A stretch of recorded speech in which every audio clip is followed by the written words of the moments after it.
Hey everyone, happy Saturday. I would say it was gloomy, but it's April still. You know, April showers bring May flowers. We're at the end, the last day of the month. A lot has happened over the last 3 days with the NFL draft. Our fellows, are getting ready to get on, and it's going to go down. So they're going to talk all NFL draft, NBA. The NBA, it's not the finals, the actual is the semifinals. So we got a lot to talk about. But I kind of wanted to jump on really quick and just say thank you. Empower Our Youth Foundation had their first Girl Power Empower Up the Girl event. It was phenomenal. I want to give some special shout outs to Samara Tillman. She is from Project Fresh. She poured into the girls about self-esteem, body positivity. The girls had to do a runway walk, and then they had to come up and tell them why they were beautiful. At first, the girls were kind of shy, and then it just took off. The girls started prancing down. We had the music going, and they started to share why they were beautiful. Then we had Jamez Ola. She is from Captivating Eyes. She poured into the girls about emotions, how your emotions affect your day, how emotions when you are feeling upset, and how to work through those feelings. And again, the girls did a wonderful job participating in the many workshops. It was a great, I learned a lot myself. We also had Poured on the Arts. Let me tell you about Pour on the Art as I'm pulling up my information really quick. Let's go to, sorry about it, everybody. We're going to start to show off with some community events. So that's why I'm going straight to my Facebook page so I can tell you things that are happening really quick.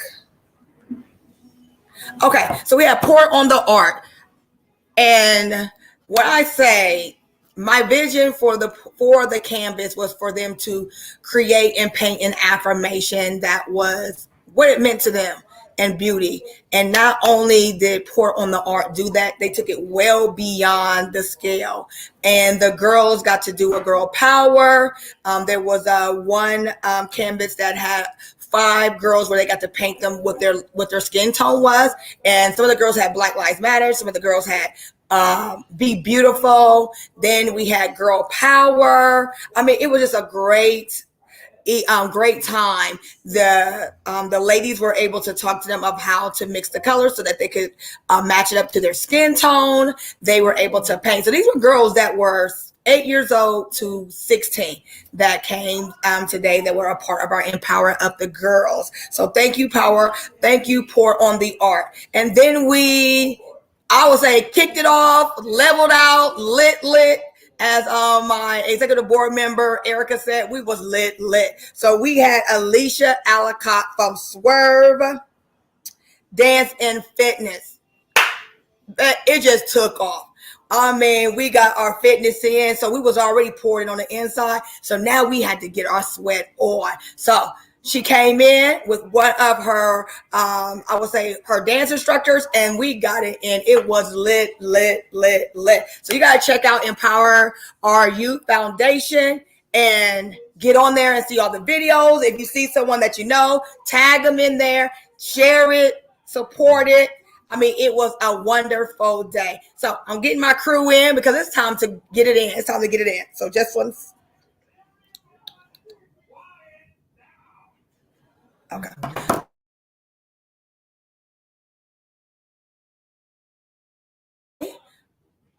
We were actually Empower Our Youth Foundation was in Huntington, West Virginia Because what, Lynn? Because what, Lynn? I'm worth it. I'm worth it. You're worth it. I'm worth it. We're worth it. We're worth it. So that was with Queen Solomon. They are still there the second day. I was the kickoff speaker. I talked about how we activate our gifts, how we empower ourselves. I know there's so much that has happened over the last 3 years, and it was just great to be able to be around ladies, and there was some guys there. And whoop, whoop, whoop, whoop, whoop, as they were saying. Shout out for the guys. Shout out for the guys. And they were there. And it was a beautiful, great scenery. I was a kickoff guest. We had some great food, great fellowship. There was a activity that Queen Solomon done with everyone in the group. And that was we had to go find someone in the room that we did not know. And then we had to talk about how we activated our gifts. I know, I like that too, Lynn, because it was, and it was like, how you meet somebody, it's like almost like a first impression, but it was like another layer. So you were able to talk to someone. It was about 15 minutes about who you were, what you were doing, and then you talked about your gifts, like what made you unique, what made you who you are. And so once we did that, we all collectively came back together. We sung some songs, and there is a song that is called Stir it up. Stir it up. Stir it up. Stir it up. Stir it up. Stir it up. Stir it up. Stir it up. Stir it up. Stir it up. So we had to stir up the gifts. So then what you did was that you took your list that your partner gave you, and then you went up and you got your box. And so you will put all those gifts inside the box. And then once you got your box, then you would switch, and then you actually would shake it up. We shook it up, shook it up, shook it up. And then we talked about it. So then we shared our gifts out loud. It was so dope and fun and engaging and powerful. Come on, Queen Solomon, still down there in Huntington, West Virginia, with the second day of events. They had their keynote speaker. I mean, it was just a wonderful evening. I done learned me some new line dancing. So Derek Payne, I'm coming for you. I'm coming for you. I'm coming to join that class. It was a workout. Like right now, my knees and my legs is on fire. It's on fire. So there's a lot of community events that are happening around the city. Rimsburg is having their open casting call for their fashion show and talent show in Rimsburg at the YMCA. It is on East Main Street. I'm going to get you the address really quick. YMCA Rimsburg. So it's the YMCA Rimsburg. The address is 1470 Davison Drive, Rimsburg, Ohio. So we have some of the organizers that are there. They will be meeting you. I need for you to walk down that runway, get it in, and get cast. The fashion show is going to be on Friday. It's going to be Friday, June 17th. So the fashion show will be Friday, June 17th. And then the next day, they will be at the Juneteenth Festival. If you were not involved in the Juneteenth Festival or you didn't get a chance to come out last year, listen, you need to come out. Councilwoman Meredith Lawson Rowe, her organizers are doing an amazing job organizing this year's Juneteenth Festival. And you can be a part of it. Know how? Listen.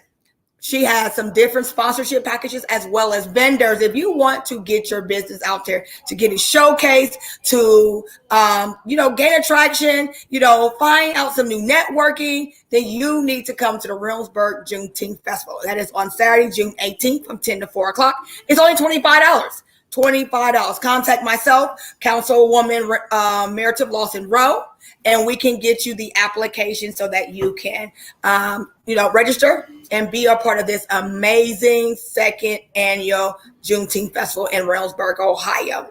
At the William H. Adams Community Center, there is a pre-Cinco de Mayo party going on right there in the gym. You have what are going to say? Radio 105.3. 103.5. That is in the building. And it is great to see all the different new Americans out having fun. They got an electronic bull out. They try to get me to get on it. Wasn't going to happen. I ain't got time. I ain't got time to having a broke elbow. No, sorry. But a few of my kiddos, they rode it and it was hilarious. Away some grab bag. So make sure you make it out. I'm not sure what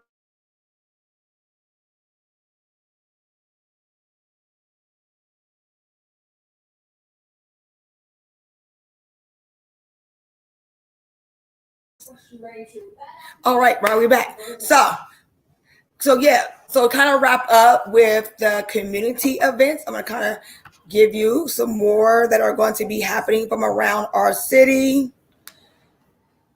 I gotta go pull my paper up, so just bear with me. All right, hold on. Sure. So did I get it right? No, you failed. Again. I know it's always when I'm trying to pull up something, it's always so slow. So slow. All right. We have Celebrate One Northside Community. Celebrate One Northside.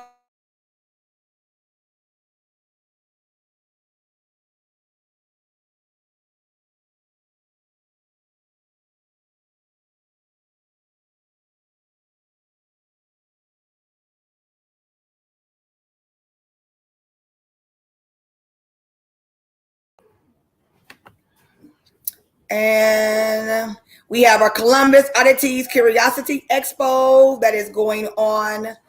I'm trying to pull it up so we can see about the address. That is happening now. It is in Columbus right here at it's at the Ohio Expo Center. And it's at 717 East 17th Avenue, Columbus, Ohio. And that is going on from 10 to 6 o'clock. So what's up, Troy? What it do?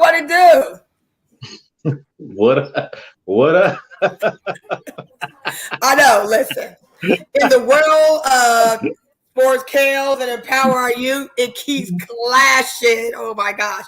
I just glad that y'all were able to work through it. Huh? I just woke up into the show. We can't hear you. Oh, y'all can't? Can y'all hear me now? Okay, I can hear you now. It might have been me. Oh. No, I'm good. I just woke up.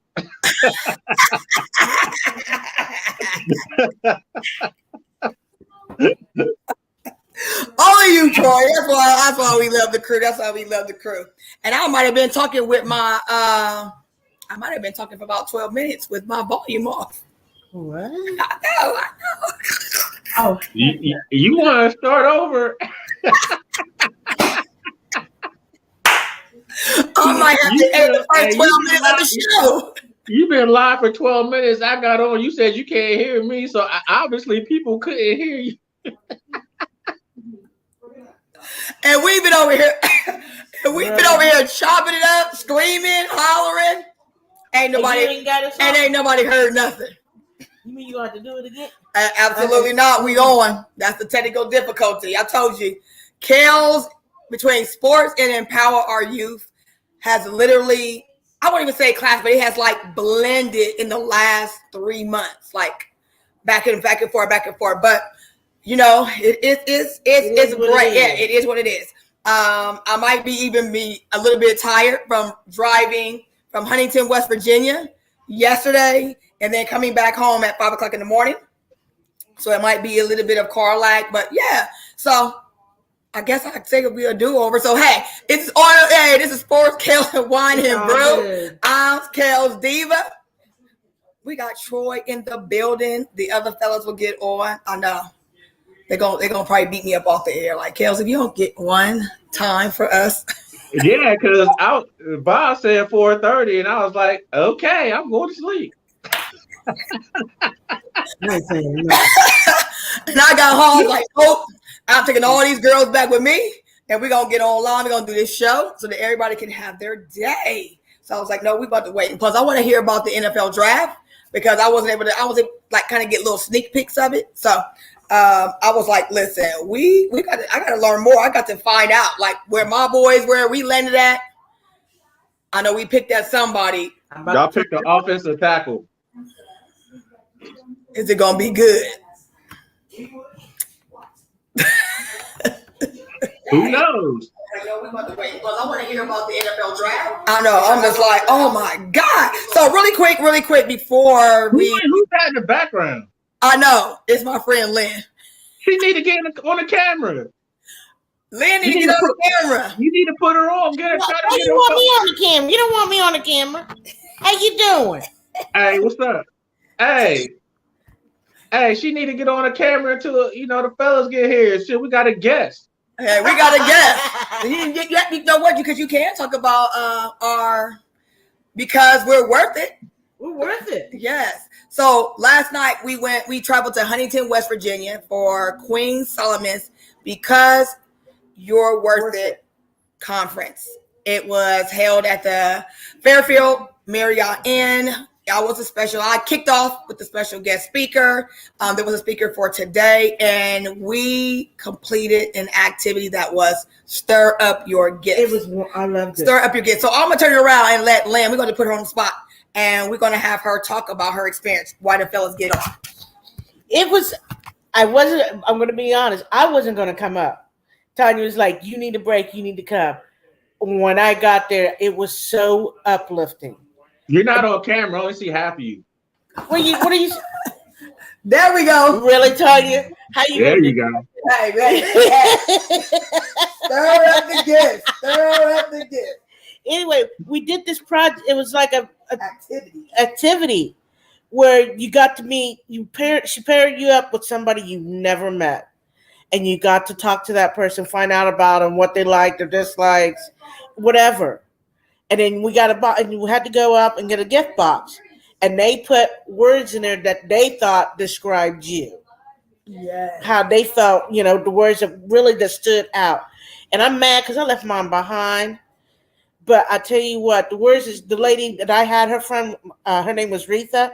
She said what was affirmation, I was wisdom, I was outreach, nurturing.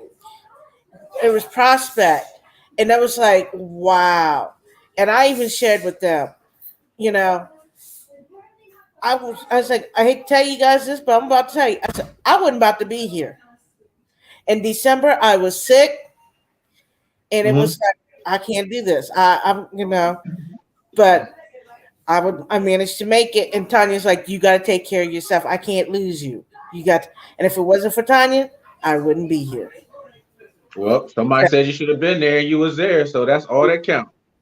Yes. Obviously, it was a good experience for you, so I'm happy for you. Yeah, and I'll tell you what, I would do it again. That's awesome. Yeah. So, I loved it. I told her, I said, I'll do it again. I'm coming back. We coming back. We coming back. Oh, yeah. How long was that drive? How long was the drive? 2.5 hours. About 2.5 hours. Oh, that ain't nothing. That's cool. Yeah. Yeah, it wasn't. It was about 2.5 hours. So it was, how right before you get outside of Ironton, like Chillicothe, that's where Washington, where Huntington, West Virginia sit. Yeah. So the bishop that's going to be speaking today. So it was a men's and women. So it wasn't just for the ladies. There were men in the building, and so today's speaker was Bishop Jerry L. Pierce, Miracle Cathedral. So he was speaking today about how to activate your gifts, but like men. How to activate who you are and your strength. And again, everybody's really been talking about self-wellness and self-wellness, self-health, and really pouring into yourself. So that's what the, Because I'm Worth It conference was about. So what's up with you, Troy? Troy, how was the week? Oh, shoot, man. This is my first week back from vacation. So, that was like a drag. So I was just, just trying to get through the week, just doing my thing. Okay. I'm just, just chilling, making sure everything is good around the house, just making sure everything is good with the family. And, back in the work mode. You know how it is off vacation, man. You don't be wanting to go back to work and you be dragging and you be like, man, I need to hit the lottery. Right. Can I just hit the lottery? Just because I would travel, I would still stay. So it's kind of the question for the day. Time to bring that up. The question of the day is, if you hit the lottery, would you continue to work or would you quit, and why? So let's throw that out, Troy.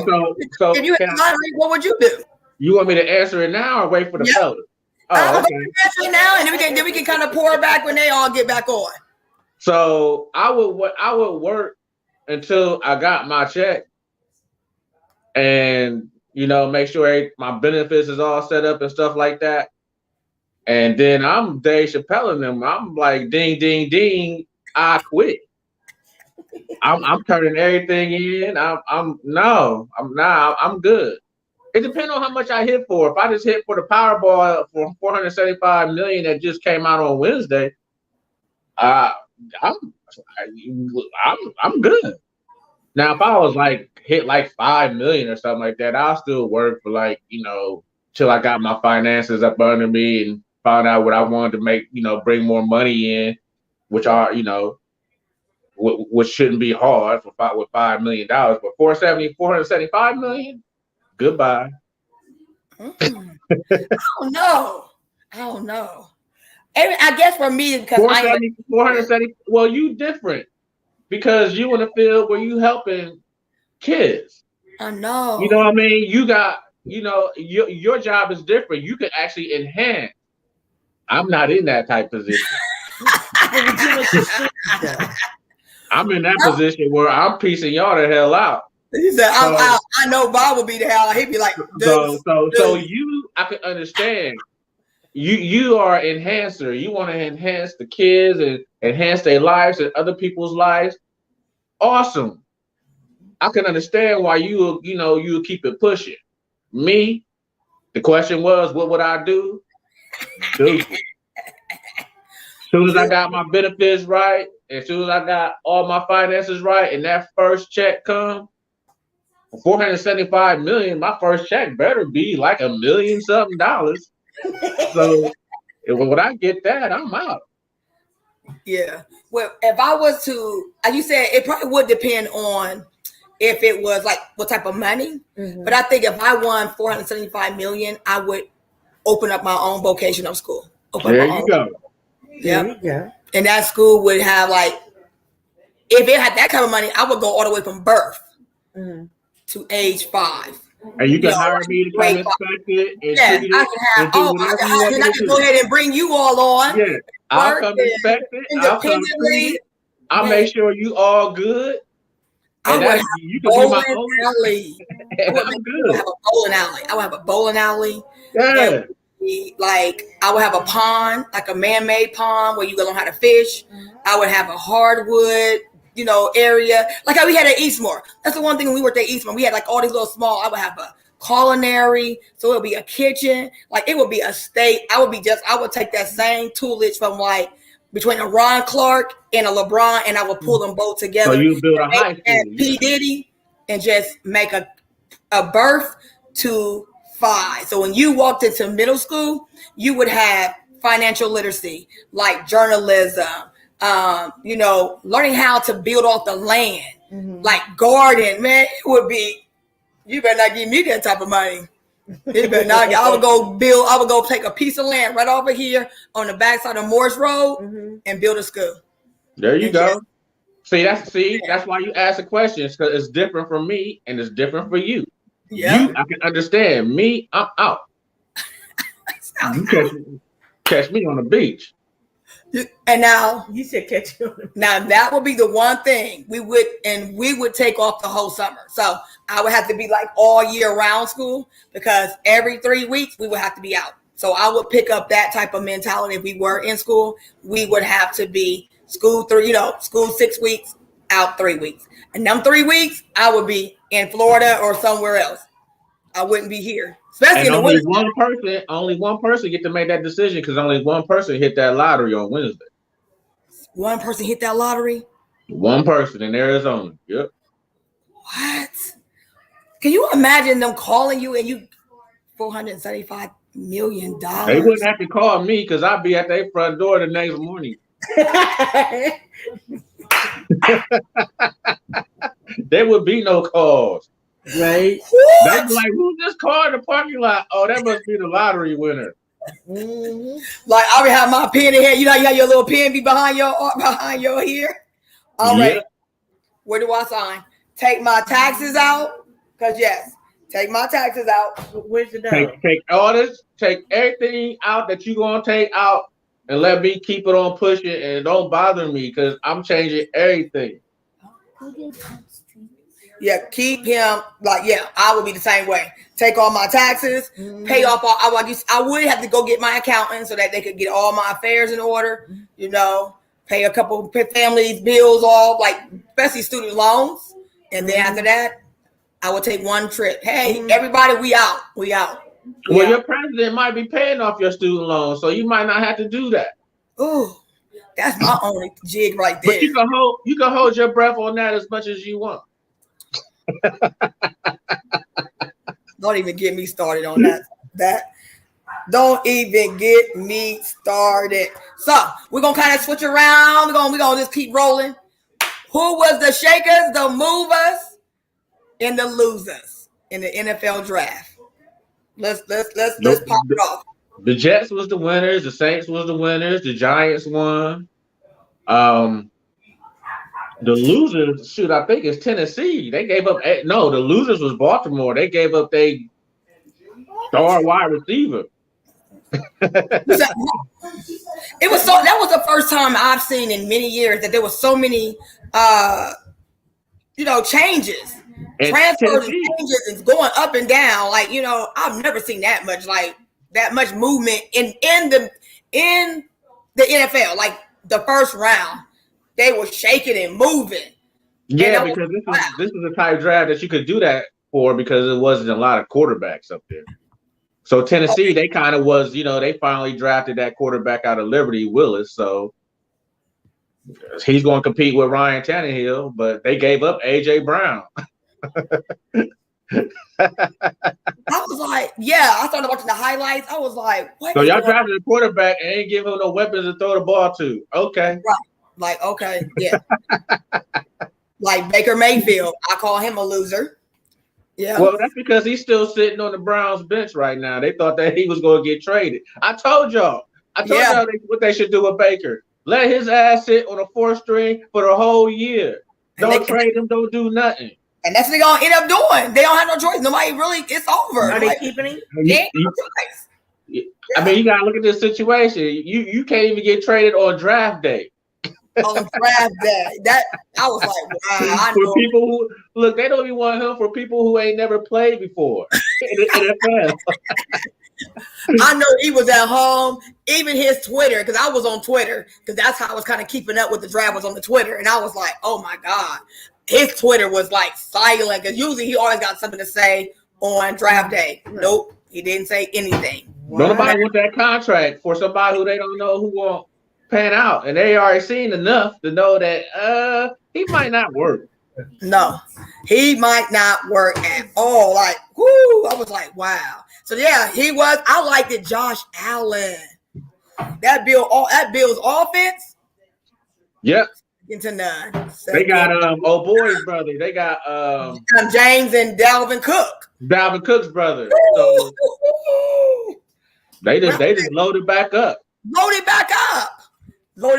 I was like, oh my God. The Saints, they got the 2 wide receivers from Ohio State now, and as long as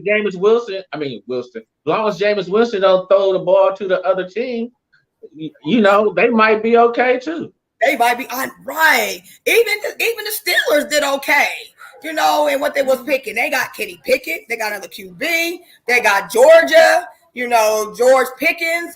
I was like, even the Eagles kind of benefited from some of what the Steelers. That's where A.J. Brown went to. Yeah, that's who got A.J. Brown. So it was a different draft, but I still liked it though because it was just different. That's what I said too. It was a different draft. Even the second day, you had Malik Willis, you had Nakobe Dean, like they dropped, like you thought they was going to go first, and they end up like going second. And so even some of the ones that we thought, even the national media outlets thought they were going to go high, and a lot of them didn't. I think this year too, teams were looking for specific players to add value. And I think this year it wasn't really about who was on the roster. Like, okay, how I'll say who's first, second, and third. No, they was like, where do we need to pick up somebody to add value? And Patrick Willis, Steelers said that they was gonna pick Patrick Willis, but that looked like that was a smoke screen to get Pickett. Right, to get Pickett. I wasn't expecting him to drop that far though, man. That's wild. I wasn't either. You ain't never seen a quarterback drop that far. Right, because he sat there, and I thought he was gonna go high, and I was like, okay, like wow, yeah. And even when you look at most quarterbacks, like you said, this was not a year. I think this year was a year for the defense. It was. This was a year of defense for me. The offense, they did get some good teams did pick up some good offense picks, but I think this year was a year of the defense players. Yeah, because they had no choice because nobody else was in the draft. I mean, there was nobody else to pick. But hey, you pick a defensive player, you might not go wrong. Right. Because every team needed that added value this year because of what we saw last year coming out of post-COVID and, really not having a full season. There was a lot of people who were hurt. There was a lot of foolishness where people didn't want to be playing on teams. Yeah, it was essential to me to build a contending team. You had to go get some defense. Detroit had a good draft too when they took the Hutchinson out of Michigan and they took Williamson out of Alabama, formerly Ohio State. They had a good draft. The Jets, their quarterback is suspect, but they still had a good draft. They got Garrett Wilson out of Ohio State, and then they got the cornerback. They're gonna be all right. It's gonna be a good thing. That quarterback's going the Jets quarterback's gonna be able to, gonna have to step up and show that he can actually play now.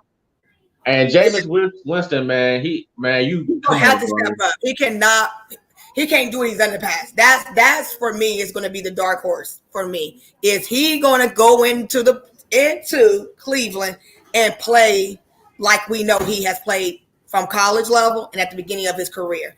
Does he still have it? Will it be a bust? Or will he go out there and make magic, make a difference in the Browns? To his credit, he was playing good last year before he got hurt. Yeah. So, and then they bought him back for this year. So, he was playing good in that system, but that coach ain't there no more either. Mm-hmm. So, the Saints coach is gone. They got a new coach. So it's going to be interesting to see how they, handle their draft, the quarterbacks, Jameis Winston, and everything there in New Orleans. Right. Yeah. I'm looking forward to this year because the how we've seen the past drafts. What do you think? The players are going to play this year. They're going to suit up and they're going to play. This ain't no practice squad. Oh no, they're playing. They play. That's how I felt like that top moments for me was like this year's draft. The moment for me was like these new players, these new athletes, they going to play. They going to suit up. They're playing day one. And that's what I said. They playing day one. Top 10 pick, especially top 12 pick, top 20 pick. You're playing. Yeah, they're playing. And that's what I'm glad to see them like, okay, you going to play. Like, you're going to get an opportunity to really show who you are. And, again, maybe by week 4, we're going to really start seeing what teams was a bust, which ones was shakers. I like Tennessee Titans. I really like them. And what you like the quarterback. So you like the quarterback that Tennessee got. Yes, like him. Just what he was, what he did this last season, and was like, I think Tennessee Titans was already at the cusp these last 2 years, but they had to get them draft picks, and I think they finally put it together. And I like Malik. So you think he's gonna start over Tannehill? Oh yeah. I don't think he's gonna start right off bat because he got to get used to. He gonna play. He gonna play. They gonna, it's gonna be like I would say depending on how bad Tannehill come out the gate. If Tannehill come out the gate looking like just terrible, then like he do any other time. He'll be in, and then they ain't got their star quarterback either. But wide receiver either. But I think they did actually draft another wide receiver. I just don't know who that is. Right. I have to look. He ain't gonna replace AJ Brown though. Yeah, because he talked about it. Even some of the reports said that when he, was on the phone, he was excited. He was a workhorse. He didn't have no ill feelings about all the other teams that passed him up. To me, that shows character. Coach T talked about that all the time, and I think that's what I was looking at this year. And again, the fashion was the bomb, but it was subtle. I'm so glad that they have literally stopped letting them come up there with them rollies, all that jewelry, because we know it's rented. A lot of that stuff is rented, or they already going into the hole. These last 2 years, I really like the subtle look. You know, it still got the flash, like it's on the inside, but they don't have, like, you know, back in the day, all the rolly and all the jewelry. And as we started to, again, go into sports, you start to realize that you're spending $1 million, sometimes $2 million on jewelry before you even get on the field. And then I don't think that jewelry is in like that, like it used to be. I could be wrong because I don't have it, but I don't think it's in. I don't think it's in like it used to be, because you see everybody trying to switch up and, you know, just trying to make their outfits look right. You know what I mean? So, oh boy, I think Gary Wilson, he had on some jewelry and he had on some boots when he came up there. Did you see his boots, Gary Wilson? That's why I'm pulling them up now, like the NFL draft fashion. Olave, he had on pearls, or was it Wilson that had on pearls? One of them had on pearls. Maybe it's like everybody trying to switch the pearls. Now, I don't know. I can't keep up with what they be doing.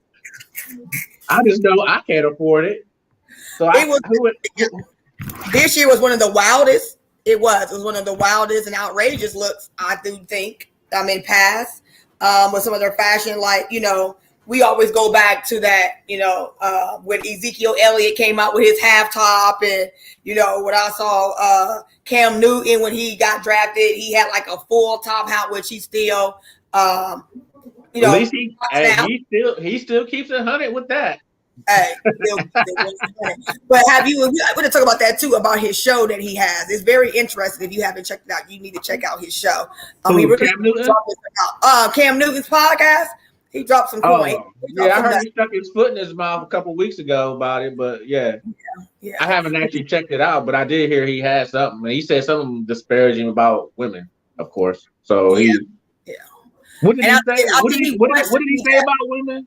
He wanted to. I think he said something about like we need to like dress better, or like not wearing the tight. I'm gonna look at it like I think it's like not dress better, and like we need to do better. And I'm just like, dude, the way you be dressing, and I think so too. I mean, some of the level that he did say was correct, but you already know if it's anything that's dealing with social media right now, it's wrong. You know, anything that's out here. But you know, in that some retrospect, what he said. I remember he said something like, you know, the women need to let a man be a man, and like, you know, the man should make the decision, blah, blah, blah, blah, blah. No.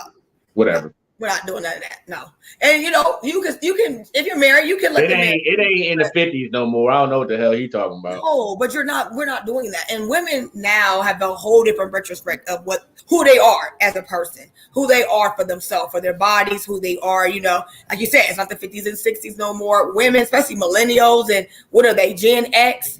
They on them some whole nother humans, as they say. Them some whole nother women. Some women make more than men out there in the job. Yeah. So some women like holding it down more than men. Yeah, and for me, even to my own self, like women get a bad rap. Like when they look, especially for African American, they think we're always angry when we're like voicing opinion. We're not angry. We're just telling you what we have a choice. We know our business, and so sometimes I see that a lot when I go to events. It's almost like you're this elephant in the room. And then if I don't say nothing, not someone say nothing, but if I say something back, you know, to what you say, especially if you're saying something like they say weird, and then if I say something back to you or respond back, then I'm crazy. Or oh my God, you're acting like a, you know, they act like a victim. Oh, you acting like an angry black woman. No, I'm just feeding you what you fed me. Like, you know, so yeah, but some of his stuff, you know, some of it's good. And then again, I think podcasts allow you to kind of say what you want to say. So then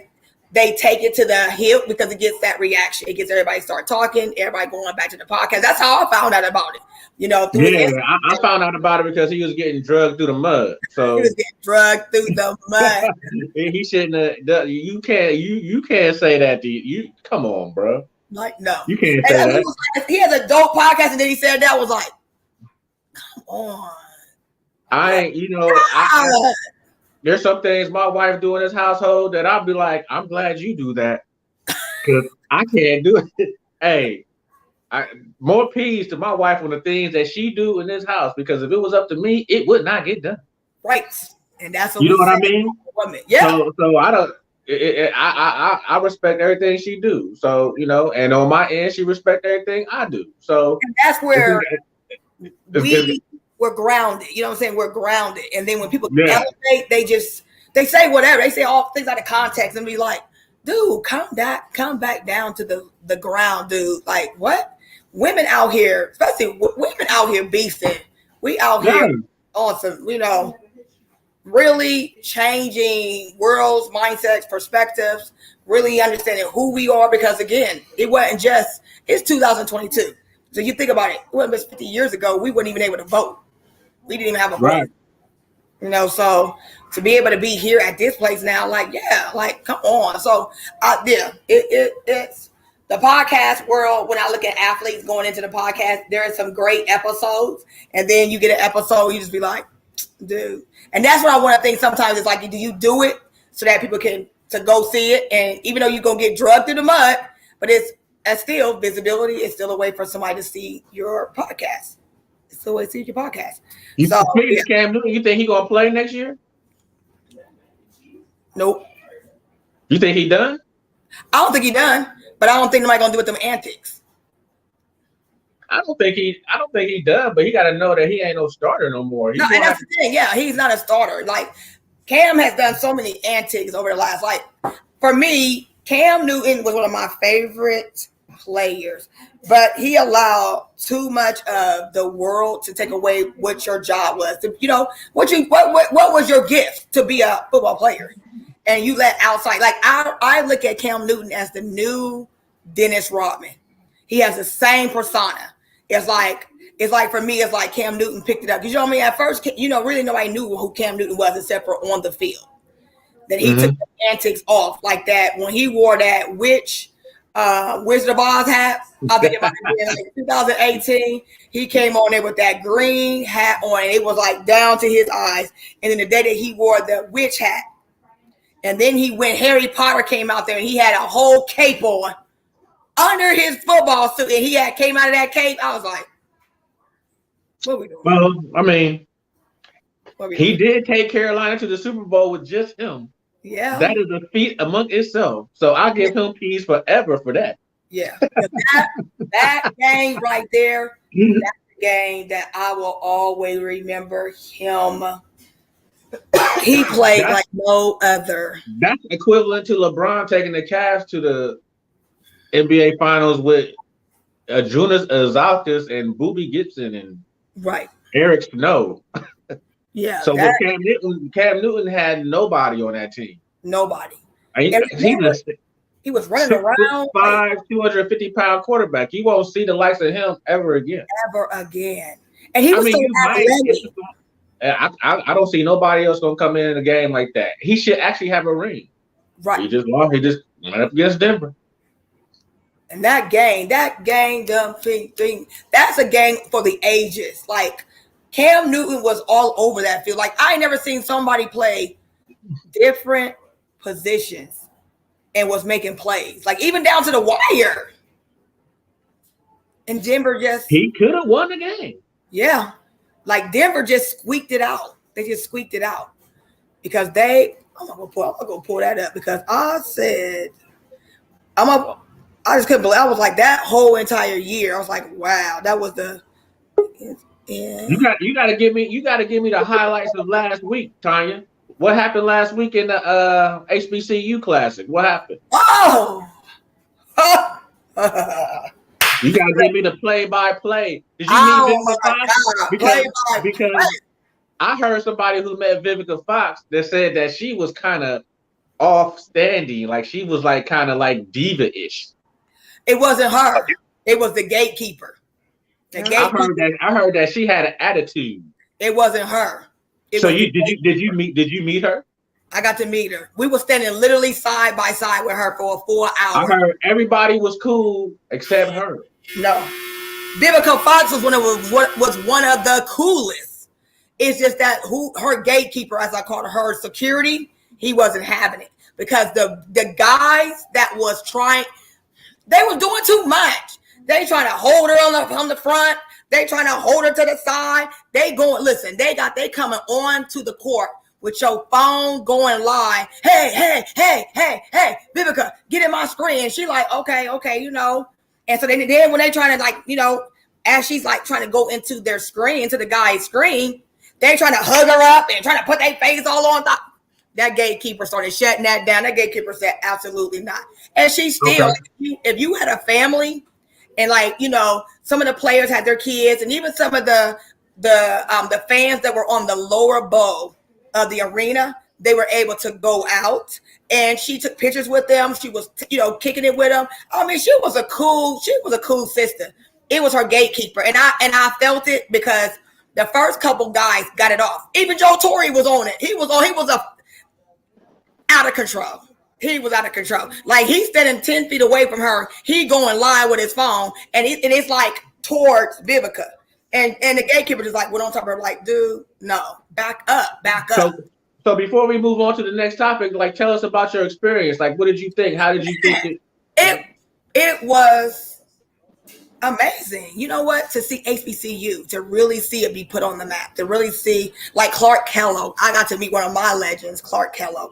Cheryl Miller was there. Like these were candid interviews that we got to speak with them. That girl Lele, you know, that girl Lele came straight from YouTube, social media, and to see now she has her Nickelodeon show.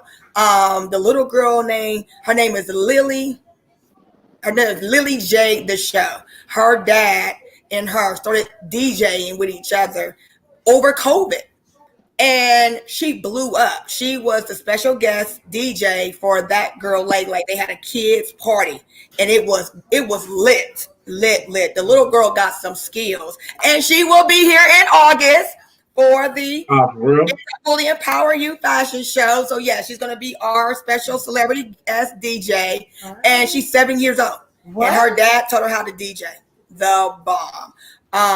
Cheryl, you know, me and you talked about it really quick about, you know, Cheryl Miller. You know, right. I'm gonna watch that this weekend. I watched snippets. Did you watch the documentary? Half of it, and yes, it was phenomenal. That's good. It was that good. Yes, it was that good. And she talked about the athleticism of the lady athlete. She talked about how the coaches, women coaches, especially women of color coaches, have grown. They are now more talented. And she talked about herself moving from broadcasting, you know, from being an athlete, broadcasting, and then going now into a coaching position. She really talked about what that looked like, you know, and how, you know, it has grown her a respect for the new athlete, for the new young athlete that is out here. They know about their likeness, they know about their brand. So it was great for them to talk to us and be more candid, to ask questions, you know, about it. I asked her about what did she felt about the WNBA, and she said she loved it. It was about time, because when they were in the, you know, balling and athletes, they didn't get any. There was no WNBA. They had to go overseas. Yep, and that's what it was. They had to go overseas, and that's why a lot of times when, you know, conflict would happen between the countries, you know, a lot of our women athletes would be caught in the middle because they would be over there playing. And so to be able to see how Buick and a lot of major advertisements really stepped up to the plate this year for not just WNBA, but for women's athletes. And then overall too was just to see all the fans that came out. They did a great job. John Payne, it was the event planner for the event, and it was great for him to really see, like they said, to evolve and really get HBCU involved.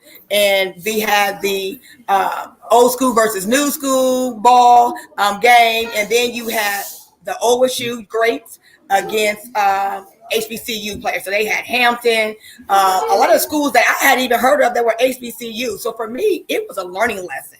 You know, it was an education piece. You know, again, I think that's what it was. They had a financial session. So they talked about they have financial you know, people, you know, that were in that field that talked about how to get your finances in order. They had the kids. They did all types of other activities. They did the longest, you know, line dancing. So you saw all these different line dancers from I'm talking about, they called them Silver Souls. And they were out there getting it. And it was like from Thursday. So there was events all day from Thursday to Sunday. And then it ended up with a Silver Soul 5K walk. And then they did a sneaker ball on Sunday. So it was something for everyone. And I, again, was glad to be in there, but to also see fans come out and participate. Because you know how sometimes when Columbus, we don't know about something till it's either over or it's not, or nobody goes to it at all. So it was great to see people really come out, and it was family oriented. Families. They did the dad, and that was what they did with the that's girl Lele. They did the dad. It was like dad and daughters. Bring your daughters with your dads. So is this something that they do from city to city every year, or is it set up so they can come back to Columbus? From what I think it is, they brought it to Columbus, but they do, because when you go on their Instagram page, they have done it in other cities like New York, other cities. So August 28th will be the HBCU Classic. I think again, it is Kentucky State and Central State. So they're gearing up for that. And so it's really, and the one thing I will leave before we switch back to our sports is that Clark Kellogg said, it doesn't matter if you are in a D1 school or go to an HBCU school or any school for that matter. You got to find a school that fits. So he said, I went to OSU because it fit for me. Now, there's other, parents that want their child to go to HBCU for that experience. But even then, you got to find a school that fits. It might be Ohio University Bobcats. It might be Ohio Dominican. It might be, a JUCO school. You got to find what fits you, and then you build from there. And that was what my takeaway was from what he said. So. All right, cool. What's up, Art Kelly? Sound like a good Saturday out on the town. Hey, we was talking about the NFL draft, man. What you think? Winners and losers.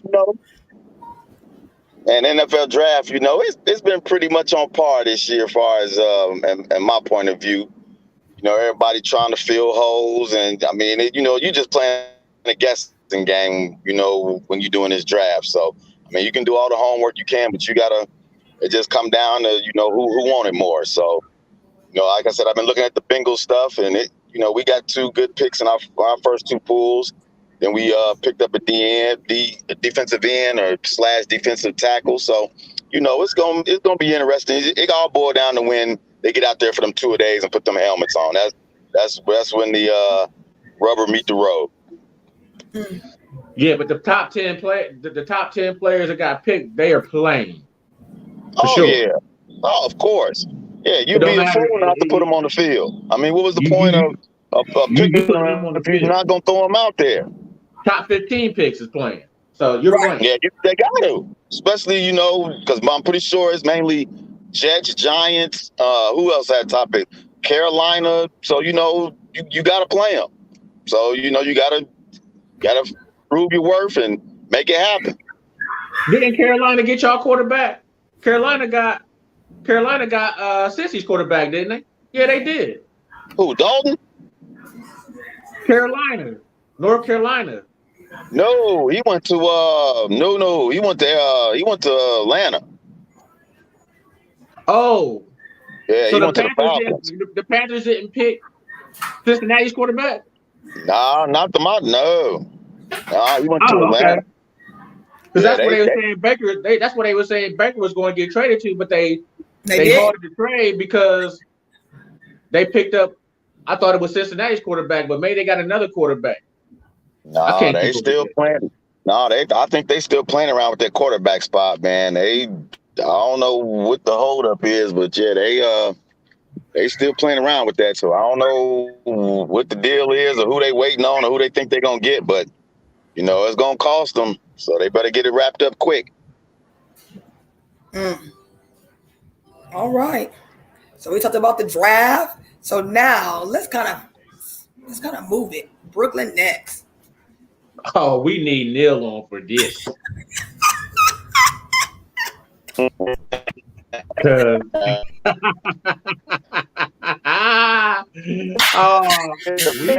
him on for this. The best NBA season. He said that. In a long time. What'd you say, Bob?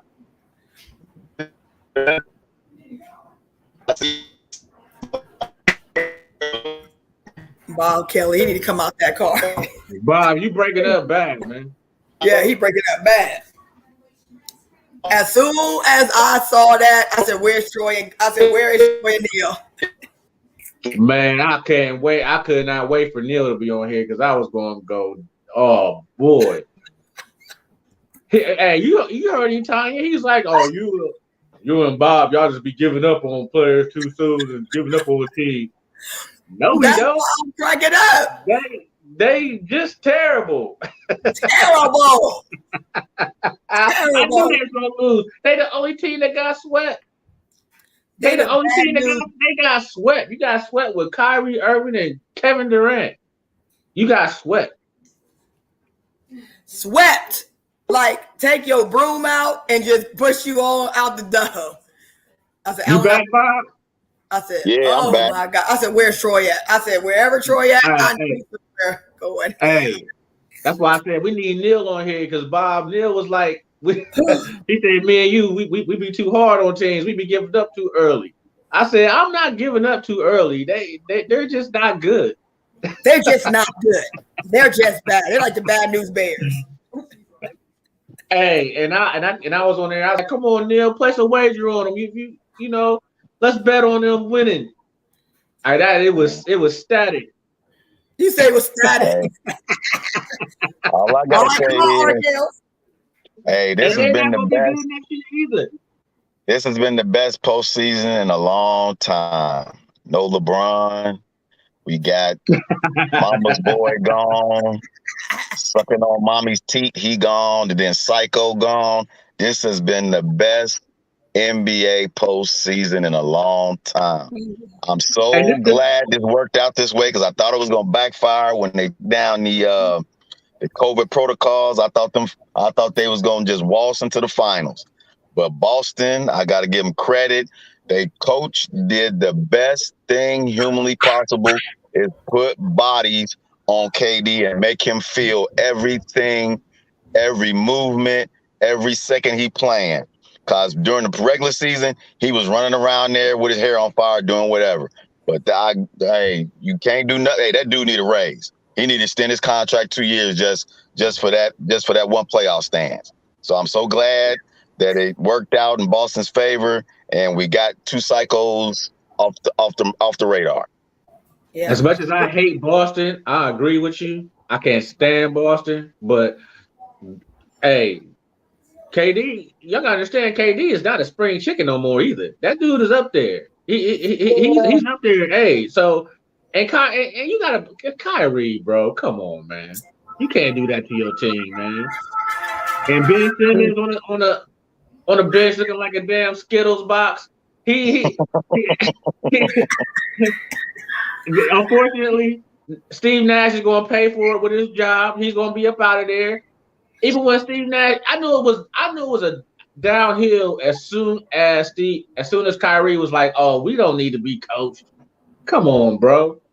That Steve right Nash, there. Steve Nash gonna lose his job. James Harden seen the writing on the wall. He was like, "Man, I ain't playing with this fool." Well, speaking of that, speaking of the meatloaf, James Harden,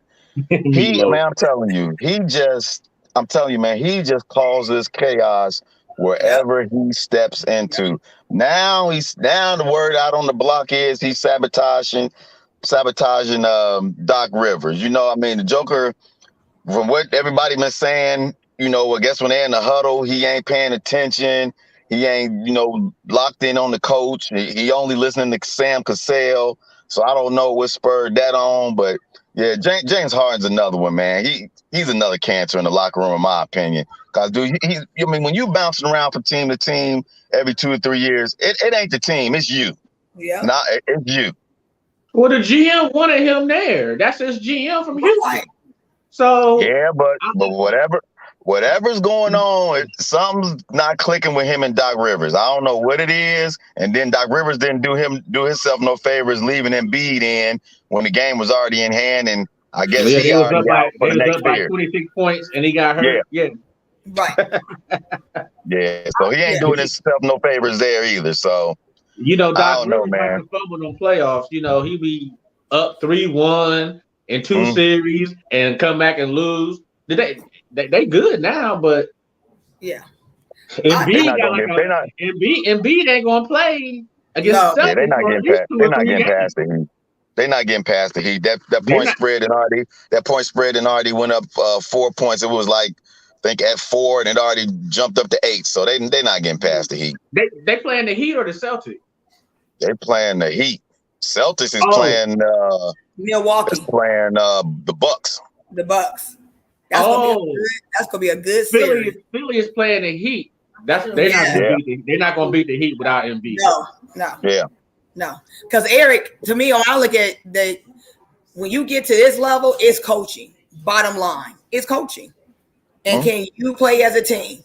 And that was why James Harden, he don't know how to play. They're not team players. They're eye players. And then when they shift and when you keep shift, like James keeps going from team, just like Kyrie, they try to do the LeBron and they can't because they don't know how to play at a higher level. Like even James, I would have never thought that KD would be like dummied down to what he is. Like, dude, you was a beast. Now you can't even stay in a game like a full season. Like, wow. Well, Boston gave the world the map to deal with KD. You put chest on chest with that dude, and that frame cannot handle that punishment. During the regular season, everybody let him do his thing, run around like a man on fire. But when it come down to that, putting that nugget on your finger, you just need to body that dude up, make him work for everything he does. Even when he walking to the bench, have somebody right next to him. Because I'm telling you, he can't handle that physical play. He can't. Frame too light, he can't handle it. Yeah, so and they did it. They put bodies on him. Because, That Celtics Milwaukee series going to be good, though. What? Oh, yeah. That's going to be a wild ride. One of the best. That Celtics Milwaukee series going to be one that I'm going to watch, for sure. Right, for sure. And they play tomorrow. I want to see that Golden State and Grizzlies series as well. That start up tomorrow. Yeah. That's going to be another barn burner. I fell asleep on that Minnesota Grizzlies game. Minnesota lost that game last night? Yeah, man, they squeaked another double-digit game down the toilet. When I fell asleep, they was up by 11 points. Well, they didn't finish up 11. Man, they blew that game again. That series, I thought they won that game. Buddy, that series got Christmas paper wrapped around it with a nice bow, and it's heading back home to Minnesota. That series is in the toilet and spinning down the drain. So the Grizzlies, the Grizzlies play who? The Suns or the Wizards? They matching up with the Warriors. That's gonna be a fun one to watch starting tomorrow. Who the Suns play? Suns is gonna probably end up matched up with the winner of Dallas and who's Dallas? Utah. Utah. I think that's gonna be Utah. And it pains me to say this. I'm real upset how they let Big Mouth get away with what he did last game. 14 for 14 from him. He was on fire though. I can't take nothing from him. Chris Paul, he lit it up. He lit it up last game. That Joker, I don't know what got into him, but he went 14 for 14 from the field, like the third quarter on out, and he balled out. Yeah, he balled out, and he was kicking motherfuckers in their nuts. Ooh, I'm sorry. He was kicking players in their nuts like he do every series. Well, dude, he dirty as all get out, man. I mean, don't nobody focus on that. He a dirty player. I don't care what nobody say. He dirty. And he been doing that since college. He's a black Grayson Allen. Yeah, he's been doing that since college. I can go with that. Figure out why he kick you in the nuts. Like what? And the refs let him get away with it. That's why Rondo gave him. That's why Rondo gave him a 2-piece of the biscuit. Chris Paul, dude, I ain't got no holler for him either. He's another one that gets on my nerves. Yeah, he dirty as all get out. He dirty, and been getting away with it for years. 4 years. Yep, and ain't nobody really brought it up. And that's a subject that ain't nobody really brought up. Because you have to really watch it, but like I'm still trying to figure out when he do it. Because when they after the game is over and they say, "Well, I got kicked him out or whatever," how? Like when? I'll be like, when do you get this off and still be ball? Like it's like he don't miss a step. Like you kick and keep moving up the court. Man, I've been playing basketball all my life. I ain't never shot a shot and have my foot to go up and Yeah. kick somebody in the nuts on my approach. Yeah. Who does that? How can you even make your foot go up like that? That's what I said. That's called dirty deeds, Troy. That's just being dirty. And I'm gonna see how far I can push it and get away with it. And I mean, refs keep letting me get away with it. So hey, keep doing it. Ain't been fined for it, so keep doing it. I thought for some reason I thought the Grizzlies was gonna play the Suns. They playing the Warriors. That's gonna be good. Yeah. Yes. Oh yeah, that's gonna be on fire tomorrow. Because I think Boston and Milwaukee got open up, and then they switching over to that one tomorrow. So that's gonna be some fireworks tomorrow. So yeah, if you can get whatever meal you got on, get it popping early, sit down, and get that TV tray out, and let it happen. As long as the Grizzlies don't let Draymond get in their head and let him do this antics, you know how he tried to intimidate y'all. Mm-hmm. If they can calm that and try to put some clamps on Steph and Poole, they got Poole, Steph, and Clay on the wing. Yeah. So they got something to deal with. It's gonna be good. Yeah. Well, all I gotta say is they better not let them game get to double digits because they're not fighting back from that. I don't give a hoot nanny what they done did this previous. You better not get behind double digits because you ain't climbing out of the hole with that foursome. No. You ain't climbing out that hole. So it's gonna be a good one. Yeah. And the crazy part is, I mean, you really can't throw no doubles up on nobody for Golden State because if you do, you're gonna pay for it either with the deep ball or somebody getting to the bucket. So it's going to be man on. But my thing is, in this game, I would play a lot of zone. I would have to try a 3-2 zone to try to hopefully, to slow them cats down. But I guarantee they're going to be playing man up the whole game. Up that three, though. They play zone, it's going to open up that three. Yeah. Well, they're going to get punished if they do that. Hey, well, you got to mix and match, man, because you ain't going to be able to play them dudes man up all game. You got to mix and match. Especially if you're getting some type of foul trouble, you got to mix and match. But another thing that I think the Grizzlies might take advantage of is going to be size advantage. Because if they go to that Poole, Curry, let me see, who else they got out there? Draymond. They got a small lineup out there. If they put Draymond at the 5, that's going to be a small lineup. So the Grizzlies got to punish them in the paint if they go with that type of lineup for majority of the game. So you got to play chess. If they go that small lineup, that's when you got to work that paint. Yeah. What's the series in the Utah-Dallas series? Who's winning that series? It was Dallas, right? Dallas winning that series, right? I think Dallas may be up by maybe, I think, was it 3-2? Don't quote me on that. It's 2-2. You talking about the 2-2? Yeah, they 2-2. Really? Oh, okay. Yeah. Huh. Yeah, that's interesting. Mavs, they bounced back, and that was, I want to say that was Friday's game. Yeah. Well, the league want Doncic in to win that game so he can go to the next round. They want to see Doncic. Now, Troy, let me ask you this. I've been trying to figure this out. I ain't really dug deep into it. What the heck is going on with Gobert and the big man for Utah? What they beefing about? What'd you say it again? I didn't hear you. What's going on with the two Utah players? They say they can't get along. The Gobert and the guard. And Mitchell? Yeah. What's going on with them? They've been beefing since COVID. Because they saying that about what? Gobert is the one who gave I guess Mitchell COVID. He started the COVID thing off. Remember he wiped the microphone off? Are you serious? Yeah. That's what they going to. That's what, because they talking about at the end of the season, they going their separate ways. Yeah, they said somebody got to walk out of Cleveland. Gobert ain't gonna be there. Oh, please bring him back. Please bring him back. Let's go. I apologize for the delay. I heard Troy. Come on through here. Hold on, I'm about to get him in. Oh yeah, you heard me. You in there, Tanya? That's what I'm doing now. Waiting for you. You had him. So back to what I'm telling you, Bob. as far as Utah, they gonna be. Donovan Mitchell don't play defense. First of all, Okay.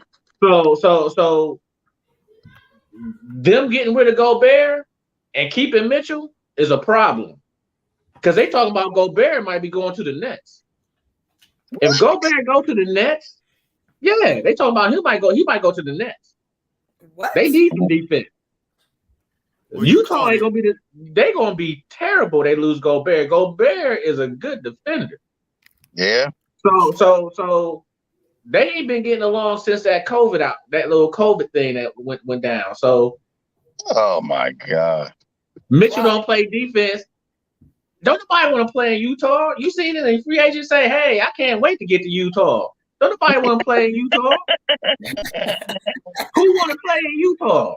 Nobody. Nobody. So they lose Mitchell and Gobert, which is quite possible. They done for They a got a long history, time, though. and they're gonna lose their coach because they talking about their coach might be going to the Lakers. But Utah got a history, though. You know what I'm saying? And I want to say, I'm gonna stop right here, Troy. Okay, I'll eat the. Oh. You got the floor. You got the floor, bro. Tell me what's up. I just want to say this. It's Mary J. Blige's fault. It's Mary J. Blige's fault. Auntie came to the game drunk. Yes, she was. And disrupted Mary everybody. J. Blige was hammered, and she was telling Kyrie, she was like, "Kyrie, come on, man, you got to step it up." With her wine in her hand and her yak. I'd have told her. I said, "Listen, Auntie, get your drunk ass right on upstairs." I would have called security on her. I would have like LeBron. I would have called security on her. Right? I swear to God. I was like, "Come down here and get her. Y'all gotta come get her.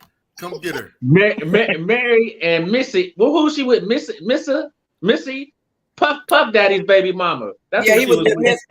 They was hammered. They was talking shit. They was talking shit the whole game. They was like, Kyrie, you need that was to a public disgrace. Kyrie, you need to step your game. That was a public disgrace right there. That was a public disgrace. Go ahead, man. Talk about your Nets, man. Go ahead and talk about your old team. Go ahead, bro. Hey, no, you know what? I'm not a Nets fan, man, but I was just saying it for the sake of the NBA. Give me 6 games. That's a you know what, Kyrie, they talked about, and let's go back to 2017, okay? When KD went to Golden State and all this, and they pumped KD up. He the greatest, he gonna be the greatest shooter, he gonna be better than LeBron, blah, blah, blah, blah, blah, blah, blah, blah. I want to say this right now. LeBron James, whether you want to say he the GOAT, he ain't the GOAT, Jordan better, blah, blah, blah. LeBron would never got swept in no damn first round. I don't give a damn. 15 years old, if he was playing in the NBA, 15 years old, they wouldn't have swept him. I just told Tanya earlier that LeBron took a team to the NBA Finals that we all could have been on. Come on. They didn't get swept by the Spurs. Thank you. They didn't get swept. They did. They got swept. We got swept. We got swept, Troy. That was in 2016. No, that was back in 2008. That Spurs team was ridiculous, if you remember that Spurs team. Well, that was the finals, wasn't it? That was the finals. I'm talking about. He's talking about the first round. No, that ain't no comparison. First round of the playoffs. Yeah, we're talking first round. That's swept out of That's there. what I'm saying. So how bad does that look on Kyrie and KD? Sports Kill Diva, talk to me about legacy. Did that take a hit, in your opinion? I'm going to start with you on Kyrie and KD getting swept in the first round. Yeah, they've been taking hits for the last 2 years, and that whole series, and then you have Mary J. Blige, an R&B artist on national TV, telling you to step it up. You dog jacking with her instead of handling business, and you got to walk off the field. Walk off the court, swept. Yeah, you're going to take a hit. KD been taking hits, him and them both, because they keep switching teams like LeBron. You can't switch teams. Stay in one. They should have stayed where they was at, but they didn't. Right. Now, go back.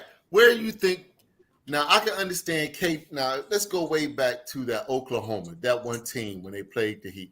To me, that team probably could have won a couple of championships if they had got together, if they had stayed together. I'm talking about the team. It was Westbrook.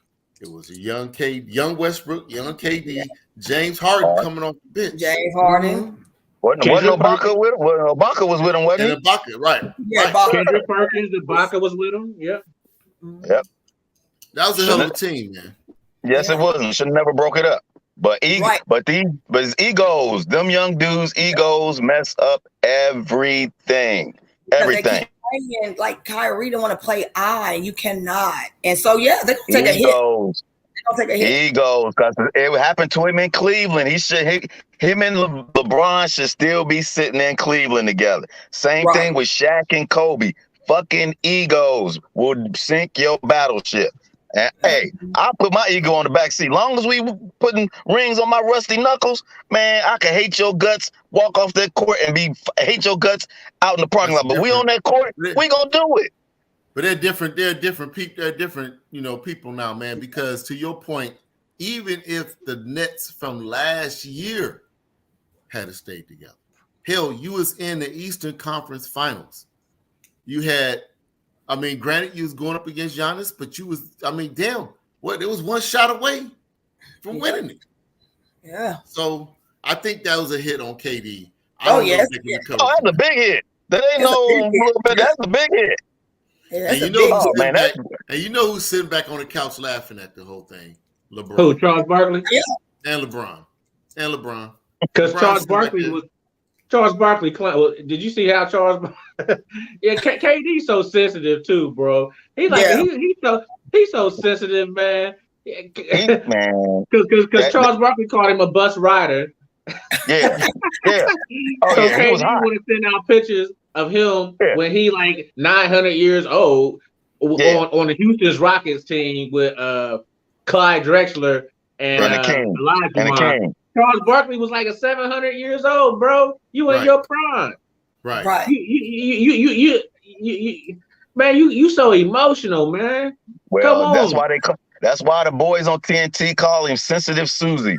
He's so latched on his mama's teeth, it is just ridiculous. I'm so glad he out. I can't stand him. He's just a whiner, man. Just a whiner. Then you got that psycho sitting next to him who think the world is flat. I'm glad that the season came to a close for both of them. That was a rude awakening right there for everybody right there, and it was definitely for me because I thought even if it was down two when I was last week, like I was running my mouth telling y'all, I thought it wasn't over. I just said, hey, they got too much talent on that team. Went nowhere in hell, they should have got swept. But Neil, like I was saying earlier, the coach for the Celtics played the perfect game. They put pause on KD, and he can't handle being played physical. Like I was saying, all regular season, he was doing his thing. Wasn't nobody putting no hands on him. But when it came down to you know who gonna do what, they put hands on him, and he couldn't handle that physicality. That's all. That's what it boiled down to. Celtics got like the number 1 or 2 defense in the league, so. Yeah, it came down. If you don't follow that blueprint, and if you don't follow that blueprint, moving on when you play KD, you're a dummy. That's all I can say. You're a complete dummy. So the Nets are out. Yep. Embiid hurt. They on their way out. They ain't gonna get past the Heat. So Doc Rivers might as well go ahead and get the U-Haul truck backed up to his office and home and head back on out west. Because they gonna put a plug on him. Doc Rivers. What about poor Doc Rivers? What you got to say about it? They kind of riding Doc out in the meeting. Well, we just talked about that. That's Meatloaf doing that to him. That's Meatloaf James Harden. He said Meatloaf. That's Meatloaf James Harden. This is the first time I heard of that. I didn't know that James Harden was causing controversy on the bench. Yeah, man. They broke down the film. They was in the huddle, and Doc was giving his rah-rah speech in the game, and he threw his hand in the middle, like when you break, when your coach gets done talking, you break. He threw his hand in there, James Harden was sitting over there, looking up in the stands, and then Sam Cassell threw his hand in, and then James Harden threw his hand on top of Sam Cassell, showing that's where my vote is for our next coach for next year. So I'm telling you, yeah, wow. Doc Rivers just be my. Hey, if I was him, I'd just go hang out on the beach in Miami. Like, yeah, go play. I'm done. Just fuck it. Right. Yeah, he got a ring, so he good. Yeah, I would just go hang out on the beach. Shit, go get my feet done and enjoy my run the sand through my toes. Just throw the towel in and get it out the way. He can't do that, man. That's that. Like, I know, but man, it's just disheartening. It's just how these dudes of color just be cutting each other down. If you got a disagreement with your coach, keep that between the walls of the office. Don't put your business out on the street. Handle it in the office and work it out that way. So the Celtics have to play the Sixers, right? Is the Celtics and the Sixers meeting up? No, Celtics and Bucks. No, Celtics and the Bucks, man. The Sixers play the Heat. That's unfair. That's unfortunate right there. Because I would like to see the Celtics at least make it to the I don't know. They may get the Bucks. What y'all think? Well, it depends on what Mitchell is. Mitchell's is not Mitchell. Who's hurt? Middleton. Is Middleton still out? Yes. Oh well, they might have a shot. Celtics are. He's not going to be out for the whole series, though. Well, my thing is, if they got any smarts, I would try to get the Greek Freak in early foul trouble to slow him down. But if you don't try to, right? I would get him in foul trouble. I would just spread the court. Throw that mug in the post, pump fake that joker to death, because he's going to jump on something and jump right with him and get the foul quick and sit him down. This is a strange situation. It's a strange dynamic to me, and I hope I'm not cutting nobody off. And that's shaping up in the playoffs right now, if you think about it. It's wide open in the East, because I really thought Brooklyn could give, and it's wide open in the West. Mm-hmm. I mean, I wanted to put Phoenix in, but now the Grizzlies look like they're ready. Oh, well, they got a tough task. They open up the Warriors tomorrow. They're going to have a problem against them Warriors. Yeah, because Clay is back, like the whole posse back. Whew. That death lineup. Yeah, I like when Clay. But I'm going to tell you what it's going to come down to in that series. It's going to come down to Phoenix big man. If Aiden show up and play, at least give him 25, 15, and a couple blocks, Phoenix will probably walk out of the door with that in a tight series. But it's going to come down to him, in my opinion, because if they playing that small ball, you got to take advantage of Draymond Green down that post. You got to take advantage of him. The Suns is going to have to play Dallas or Utah. Hey, well, I got a quick thing. I don't know if y'all had went through these topics real quick. I just want to kind of touch on it real quick before we end this, though. Y'all went through pretty much everything. Y'all talked about that. The NFL draft. Have anybody you've been watching it? How y'all feel this year's? Can I get y'all comments on that? We'll start with you, Sports Kill Diva. Out of them shakers and movers, I like Malik Willis. I think the Tennessee Titans made the best moves this year ever. The Steelers, they did some great things. Another one of my teams was Josh Allen. I like Josh Allen, so I think he did. That team was surrounding him with the brothers, the Cook brothers. I think this year was. Uh-oh.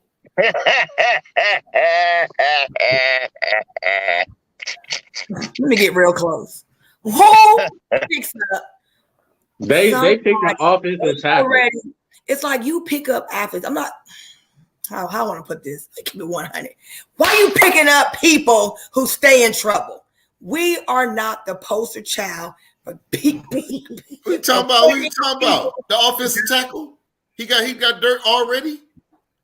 Your first round pick you talking about? Yes. Like you picking up people that are not, you're like, I don't know who the front office is. I can't even speak. I just was like speechless. Like, I know I speak for every Dallas Cowboy fan on the face of earth. I can't even show my tattoo. Like, come on.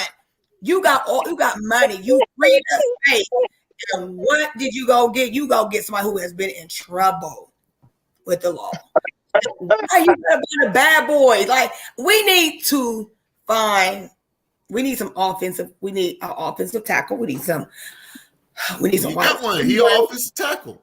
No, he stays in trouble. He has a rap sheet. He ain't got time for that. And you know he's gonna get down in Dallas and act a fool. That's what I'm saying. He gonna get down there and get to that limelight, and he just gonna listen. He gonna be just like that guy who was down there taking them underwear and selling them fake colognes.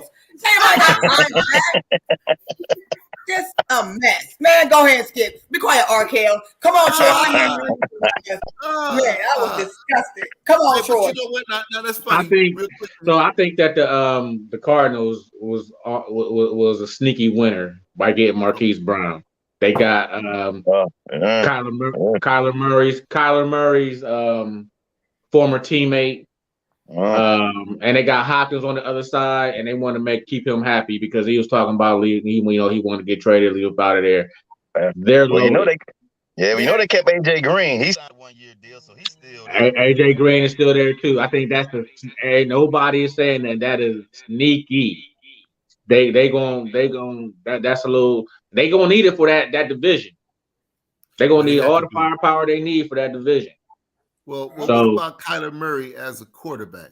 Because a lot of questions came up about him last year. They started off so, it's like they peaked too soon. And then when they got to the end, they had nothing.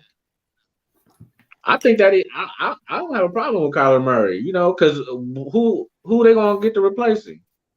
Who going to be better than him right now? He know he's taking advantage of his situation. Kyler Murray's a good quarterback. He got talent around him too, and a running back. So there's no excuse.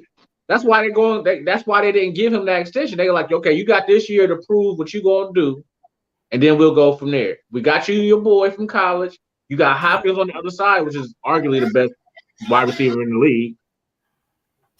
You got to show and prove it. They got a squad, man. They got the talent. The problem is the pressure is now, because now expectation is about to match their talent pool, and you know what happened when expectation get in. So, Kels, I see you driving down Livingston. I think that Cardinals was sneaky winners. I think the biggest loser was Green Bay. Oh, two picks in the first round, did not go get any wide receivers to replace Devontae Adams. Who he gonna throw the ball to? Right. He did pick up a wide receiver though. They got a wide receiver. They picked up a wide receiver from the third round. Right. But hey, look, if you look at this draft, this was a utility draft, buddy. It wasn't now granted, I want to say, I thought personally, I hate to say it, Pittsburgh did good and Baltimore did good. I hate to say it. Yeah, Baltimore did good. Baltimore did good, and Pittsburgh picked up some heat on that defensive side, man. But they always go for defense, though. They always gonna go for defense, man. That's their MO. They got that safety from Notre Dame. I think he's gonna be a killer, man.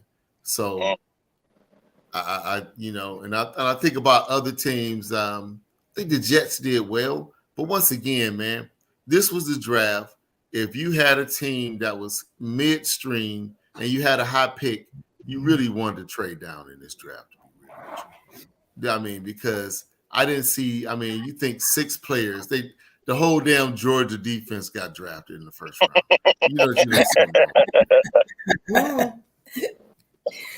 Something wrong with it. What you think, Kels? What do you say? No, go ahead, Troy. What was about to say? Go ahead, Troy. Hey, Neil. What you think about Baker? Was supposed to go to Carolina on a trade, but they halted it. I saw that, man. I was hearing that right before I was rushing to get on the show. He was about to get traded to Carolina, and they halted it. Right. Because I think Carolina picked up another quarterback, right? They did. Yep. Who's the quarterback they picked up? I don't remember who it was. I thought it was a quarterback from Cincinnati, but I guess I was wrong. Bob said that Cincinnati quarterback was somewhere else. Yeah, he went to Atlanta. Yeah, he went to Atlanta. I forgot. This kid was, this one. They said all them quarterbacks was supposed to go. Was it Mississippi's quarterback? Was it Mississippi's quarterback they got? That's who it was, wasn't it? Yeah, it was Mississippi. Colton or Polson or something like that. That's who Carolina got. Okay. Right, that's why they hard. So that just tell you how bad Baker motherfucking Mayfield is. Excuse my language. That you can't even get you can't get out of the damn. You can't even get out the locker room. You 4th string. You can't even get out over a damn draft. Oh, come on, bro. Let me say this. Let me just say this. Hey, Cyber Dog, we're gonna go back because remember you said that Baker gonna have like 26 touchdowns and 4,000 yards. Right. And now he fourth motherfucking string. He can't even get drafted on draft day. He can't even get traded on draft day. Don't nobody want that contract. I told y'all what y'all need to do. Y'all need to let his ass stay on the bench. Y'all need to let him stay 4th string on the bench all year. Let him sit on that bench all year. But he's not gonna do it, Troy. He's gonna kill himself and get that money back. I'm telling you, his pride and his wife gonna be sitting there in his ear. Don't you go to practice? You need to stay here and show them. That's why where he at now, cause she has guided this whole thing and his ego as well. But I guarantee you, she the puppet master in this whole thing. I ain't never seen nobody get fired and still get guaranteed $19 million to sit on the bench. Sit your ass on the bench and shut the hell up. He's going to give a portion of that money back. That's why Carolina, to answer your question, that's why my bad, Tommy Dog. Go ahead, man. My bad. I apologize. No, you ain't got to apologize. You're right.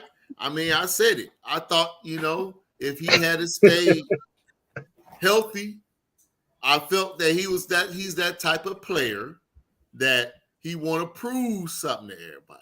That's what drives him. You see what I'm saying? That drives him. You see what I'm saying? Now, what he should have did, and I'm going to keep going all the way back, he screwed himself to Kel's point. He should have sat down when he was hurt. Because if you sit down, if you hurt, you hurt. You really saving yourself. People know, like, hey, man, he was hurt. People gonna be like, oh, man, I understand. People gonna be like, oh, I understand. You was hurt. I understand. You was hurt, bro. Nah. Now, to go back to R. Kelly, what he was saying about pride. Yep. Pride will break you down. Pride will make you make foolish decisions. Pride will make you not listen to people. Everybody on a business decision, you already guarantee $18 million, okay? But in his mind, guaranteed, we gotta pay him. Troy, even if we cut him, we still gotta pay him $18 million. It's no matter what. And so, to your point, to go back to what you said about Carolina, they weighed the option. Do we pay this dude $18 million, or are we gonna take a chance with somebody else? And they take a chance with somebody. They like, we just gonna be like, hey, we'll just take him and be like, maybe he'd be okay. But they getting the same thing with Baker. They would get the same with Baker, and they would have to pay him because they gonna be like, well, maybe Baker would be okay. Well, maybe this boy from Mississippi or wherever they got him from will be okay. And they ain't got to pay him $20 million. Now, Troy, it might come back to bite Carolina, because one thing that is true, you got footage or film on Baker Mayfield. You don't know nothing about this kid. You don't know nothing about. You got college film, and you know that he ain't hurt. Right. And plus, granted, he know he want to play. Now, Sports Kill Diva, he and will be healthy next year. And remember, be healthy. Some of the Carolina teammates already said they didn't even want Baker. Because now it's a nasty rumor out now. Right. So, Odell Beckham dad. And he shouldn't have said. You already know, Cyber Dog. I told you he should have sat down. And But shut then the his hell up. wife got involved in the mix. Shut up. And Just shut up. stay. That's what I want to say. Stay out of men's business.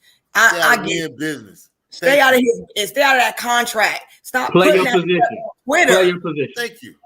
Play Thank your you. position. And so There it and is. Play your now- position.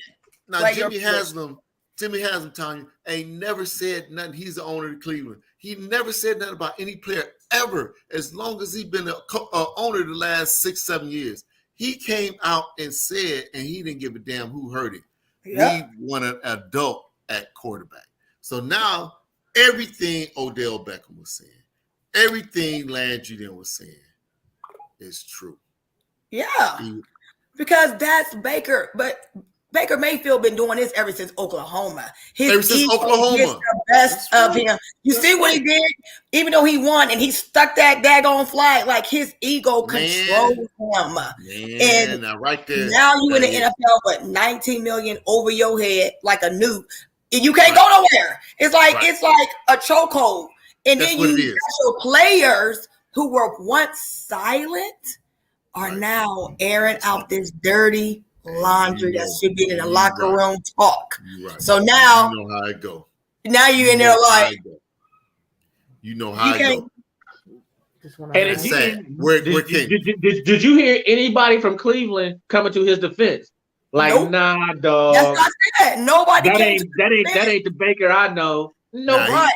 Well, they was coming to his No, defense Cole. before we. They was coming to his defense before we got Deshaun Watson, and after that, they was like, "All right, fuck it." you had Landry, you had Odell freaking Beckham, Back up. bro. Come on, He had bro. everybody thinking it was Odell. Come I on, knew it wasn't Odell. I knew it was him. Look at when he played on Sunday. First of all, you already was hurt mid-season, and when you went out there and you was throwing them balls over there up in the freaking stands, you should have sat down. And what happened? Your wife got on Twitter not even the next day, Sunday night after he lost, and got to talking about her husband's feelings. Oh my God. Are you serious? I mean, you pinned the letter. Play your position. Play your position. Play your position. So Hey, right now, hey, you're right. hey, Cyber Dog, who did Cleveland take in the draft? Have they drafted yet? Oh yeah. We draft. You know, like I said, it was smart. We traded that second round, but we from what I'm understanding, we picked up a lot of good players that's in the third round. This is a late round draft. That's the word I was looking for. Yeah, there it was. This is a late round.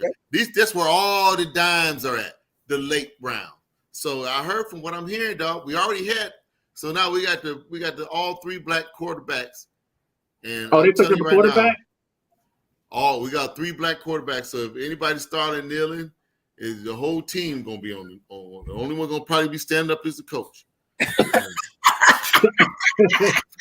So Cleveland picked up a quarterback, Neil? No. I'm saying we picked up three in free agents. Oh, they got Deshaun Watson. They got boy from Brissett. Yeah, and we got the young dude that was in Pittsburgh. Oh, Pittsburgh, who played at Oregon. The boy that played at Oregon. Right. So So we got his name, but I know we you're talking pick up about. a defensive tackle this year. Now, this defensive tackle, they said, has a lot of baggage, which is expected. To Tanya's point, you don't bring you don't pick up nobody with no baggage early in the round because you got to pay that food first round money, and sometimes that first round money don't feel like he have to come in and earn anything. He feel like he gonna come in and expect it.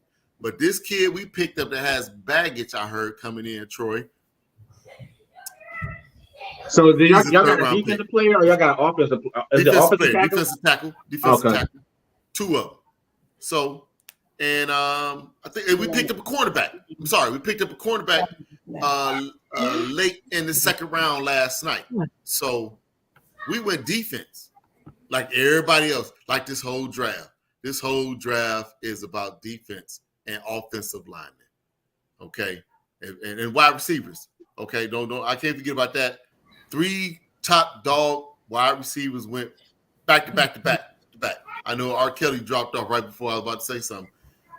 All 3 Ohio State. Now, I only want to know, and Tanya, help me out with this, what that offense would have been like if Jameson Williams, Chris Olave, and Garrett Wilson had been playing on the same field. What the hell was that? I know. What was that? What was that? God. What that would have looked like? I'm just saying that would have been sick. That Jameson Williams, for you to have an ACL injury and still go in the first round is that never happens. That tells you that you a beast and you a workhorse. Beast. That you a beast. And he went to old dirty Detroit, and God bless him. I hope he stay clean down there. Detroit had a good drive. This was going to be a good quarterback. I forgot to say that. Detroit had an excellent draft. But they made all smart moves. They didn't take no risks. They didn't take any risks. You know who didn't have a good draft? The motherfucking Chicago Bears, which is my team. And they just picked safety and defensive back, and then they picked the 3rd round wide receiver for Justin Fields. He needs a 1st round receiver. He needs somebody for him right now. Yeah, because y'all lost your boy. Y'all lost your main man, right? Yes. Right now. Yeah. So, but you know that y'all division right now, man. I told everybody right now, I don't know the NFC North. Now that truly, you better look out. I saw Detroit up close. I saw Detroit up close. I saw Chicago up close. Green Bay. We played the Cleveland Browns played the NFC North last year, so I got to see them teams up close. Detroit is not that far off. If anybody didn't know, and everybody don't understand. If Jared Goff can get his head right, if Jared Goff is not a bad quarterback. No, he got to have somebody to throw the ball to. He got somebody now. Yeah, Detroit too. They're gonna be a good team this year. Again, I think. What do you think, Cyberdog? Do you think that strategically play like the team? You know how in past years teams picked based off the rankings. Do you think this year teams pick based off what they needed from last year? You know, I think that's an excellent question, because if you look at the draft, I think it was a little bit of both. It was a team, they got what they could get. You see what I'm saying? But you had to based on what was in this. This is a strange draft. This is a draft. This year, you really, if there was a tank rule where teams came out purposely tank, it would be this year. Because next year is going to be the draft. Quarterback. That's the quarterback draft. That's right. The quarterback draft. So to your point, they drafted on need based on last year. Chicago, I thought Chicago defense was decent, but then you got a lot of them free agency, a lot of them players that contracts is coming up, and GMs are smart now. They're not really like going in. They're not paying people that long-term contract unless they don't see you as a fit. They rather start or try it over. Chicago needed a running back, and they needed another wide receiver, so old boy, and an offensive tackle, so he's not running for his life. They didn't draft an offensive tackle. They drafted a safety defense, and a defensive back and a wide receiver. Straight defense. Which is what Chicago does. Right. Yeah. Well, I mean, but think about it, man. Y'all right there. Because Minnesota, I got a couple of Minnesota fans. They're not happy with the draft. No. Everybody wanted those receivers. Because who's to say will those receivers be there next year? But you knew for a fact you had 3 players that are definitely going to be game-changing type talent that came out this year. So I guess, to answer Tanya's question, it was about need. I had to say, based on what they did last year. Most teams looked at it and they looked at their contract situations. They're not going to sign. That money was crazy. That free agent money this year, just for wide receivers, just off the hook for one. Hey, if Jameis Winston, like I was telling them earlier, if he don't throw the ball to the other team, Saints gonna be all right, bro. With those wide receivers they got, good. They got and there you go. So now this is Jameis Winston's year. Yeah, he was playing good before he got hurt. I was just about to say that. To me, in my opinion, he looked good last year. He did. He had a turnaround type season, but now he don't have that. He don't have that coach there now.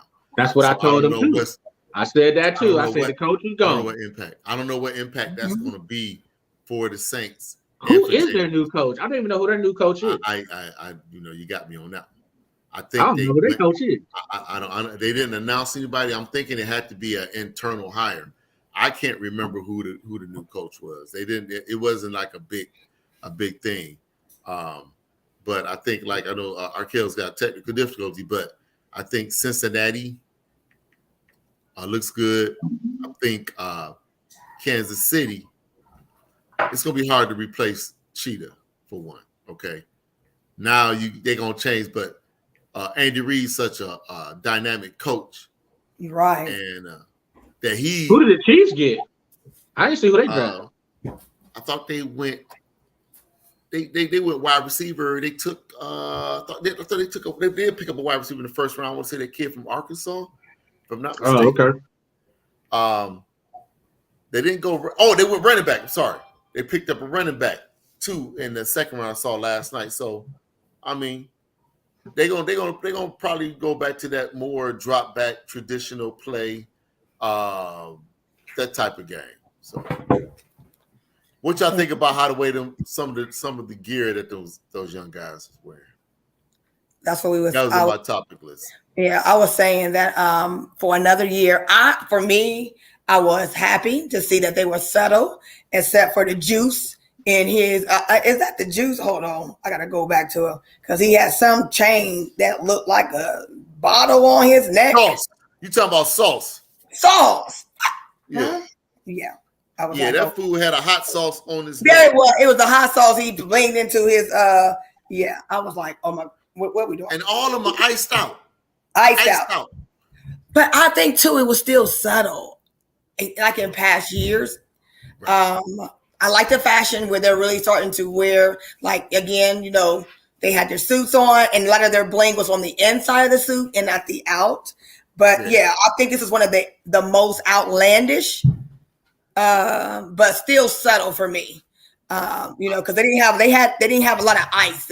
To me, it was more of their clothing. Right. That they had. Yeah. What do you think about Garrett Wilson wearing pearls? Am I too old for this? I told you had on pearls, Tanya. Yeah, that's the new. That is the new look for men is wearing pearls. It is an African. I see more African athletes or more African R&B stars and actors, they wear the pearls. So, pearls. Yep.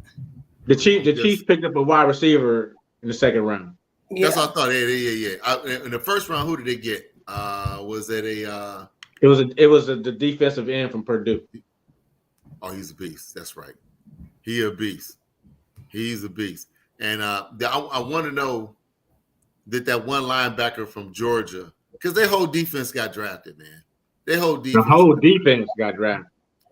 And one announcer said, now a lot of these folks thinking that the defense, everybody was great, but it was them 4 down linemen that allowed those other dudes to get loose to make plays. So we'll see. I mean, it's definitely going to be. I want to know, like, the first guy from Georgia, what the money gonna look like. You know what I'm saying? How much is he going to come out? Because that's first pick, first round money. That's going to kind of like start. That's going to be where everybody going to base those salaries off of. So you think Malik Willis is going to start over Tannehill? So Malik Willis went to Tennessee. They drafted him. Yeah. So you think he's going to start over Tannehill? I was waiting. Did he go in the 4th round? What round? Third round. I didn't know, man. I don't think he's not going to start over Tannehill. No way. He's going to sit out about a year or two. Because I saw the kid got a strong arm, but I thought he was taller than that. I heard he's only like 6 feet. He's not that tall. And they was talking about taking him over Kenny Pickett in Pittsburgh. So now Pittsburgh, it just goes to show you, man. It's funny how they do things, because they'll hype somebody up, make you think that he was going to go in the first round. Right. And he didn't. They had the dude in the It was a green room. smoke screen. It was a smoke screen to get Kenny Pickett, obviously. So somebody made a good point. I was listening the other day. It came down to Pittsburgh when they picked it up, when they picked Kenny Pickett, right? So it came to Malik Willis or Kenny Pickett. Now they said, now if they didn't draft Kenny Pickett went to Pittsburgh, play at Heinz Field. So they scouting him for free, for the most part. So if Pittsburgh didn't draft him, what they say about Kenny Pickett, right? Yeah. So what I looked at it was, all right, so they know Kenny Pickett, but they didn't want to take a chance on Malik Willis.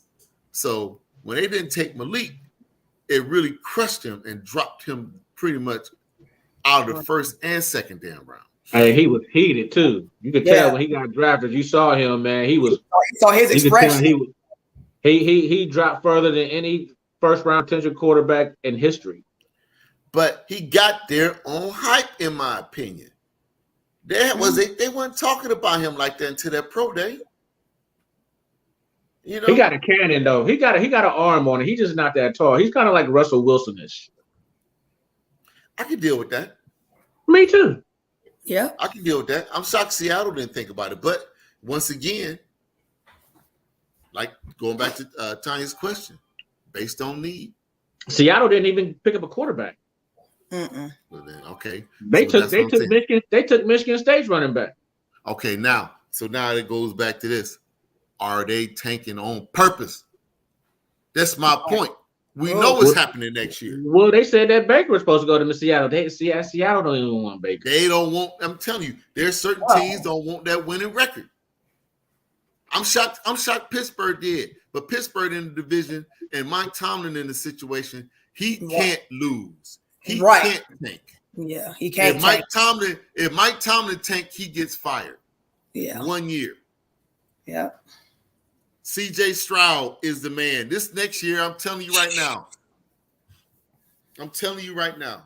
If you was a team to tank, this is the year to do it. That's why I'm shocked Miami even tried to make some move. Maybe Miami planning something. I'm just waiting to see the fallout. Yeah. We gonna keep watching because football season, it's around the corner already. It's like May. And so you start talking about, if you a sports fanatic for football, they already talking about getting ready for spring camp, whatever. I think a lot of them are already in full swing. So preseason will be here first part of August. So then it'll be right back to us on Sundays talking trash again. Seattle picked all defense, Neil.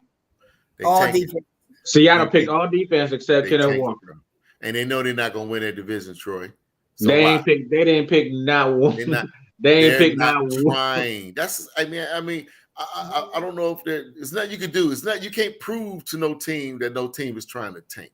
It's hard to prove that unless you go in and like they was telling them coaches like they told the coach, my man down in Miami, which he would he came out and told him don't win no, hey, the more game you lose, I'm gonna give you $100,000. And I would let Kenneth Walker. I would let him sit all year. I would put him in for a couple games so he don't get hurt. And this is a quarterback draft coming up. Let them tank go get a good quarterback. Yeah, it's funny how these teams plan ahead. That's why probably the reason they want to pay Baker the $18 million.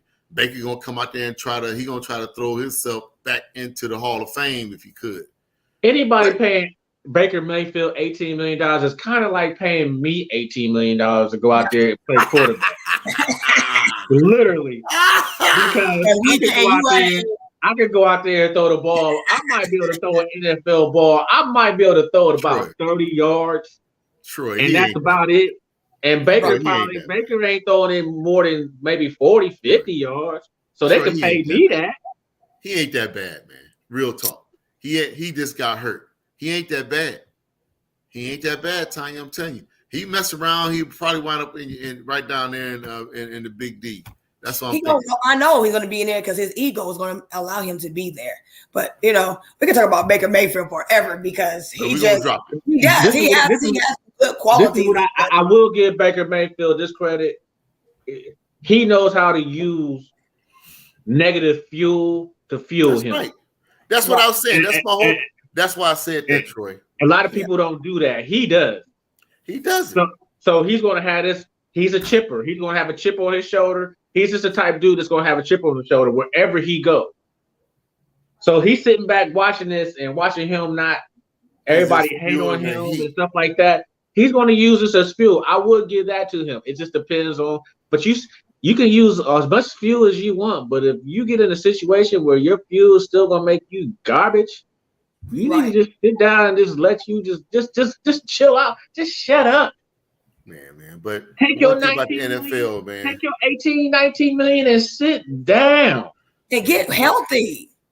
Well, one thing about the NFL, once they got film on you and they see your deficiency, they're gonna exploit it. They gonna exploit it.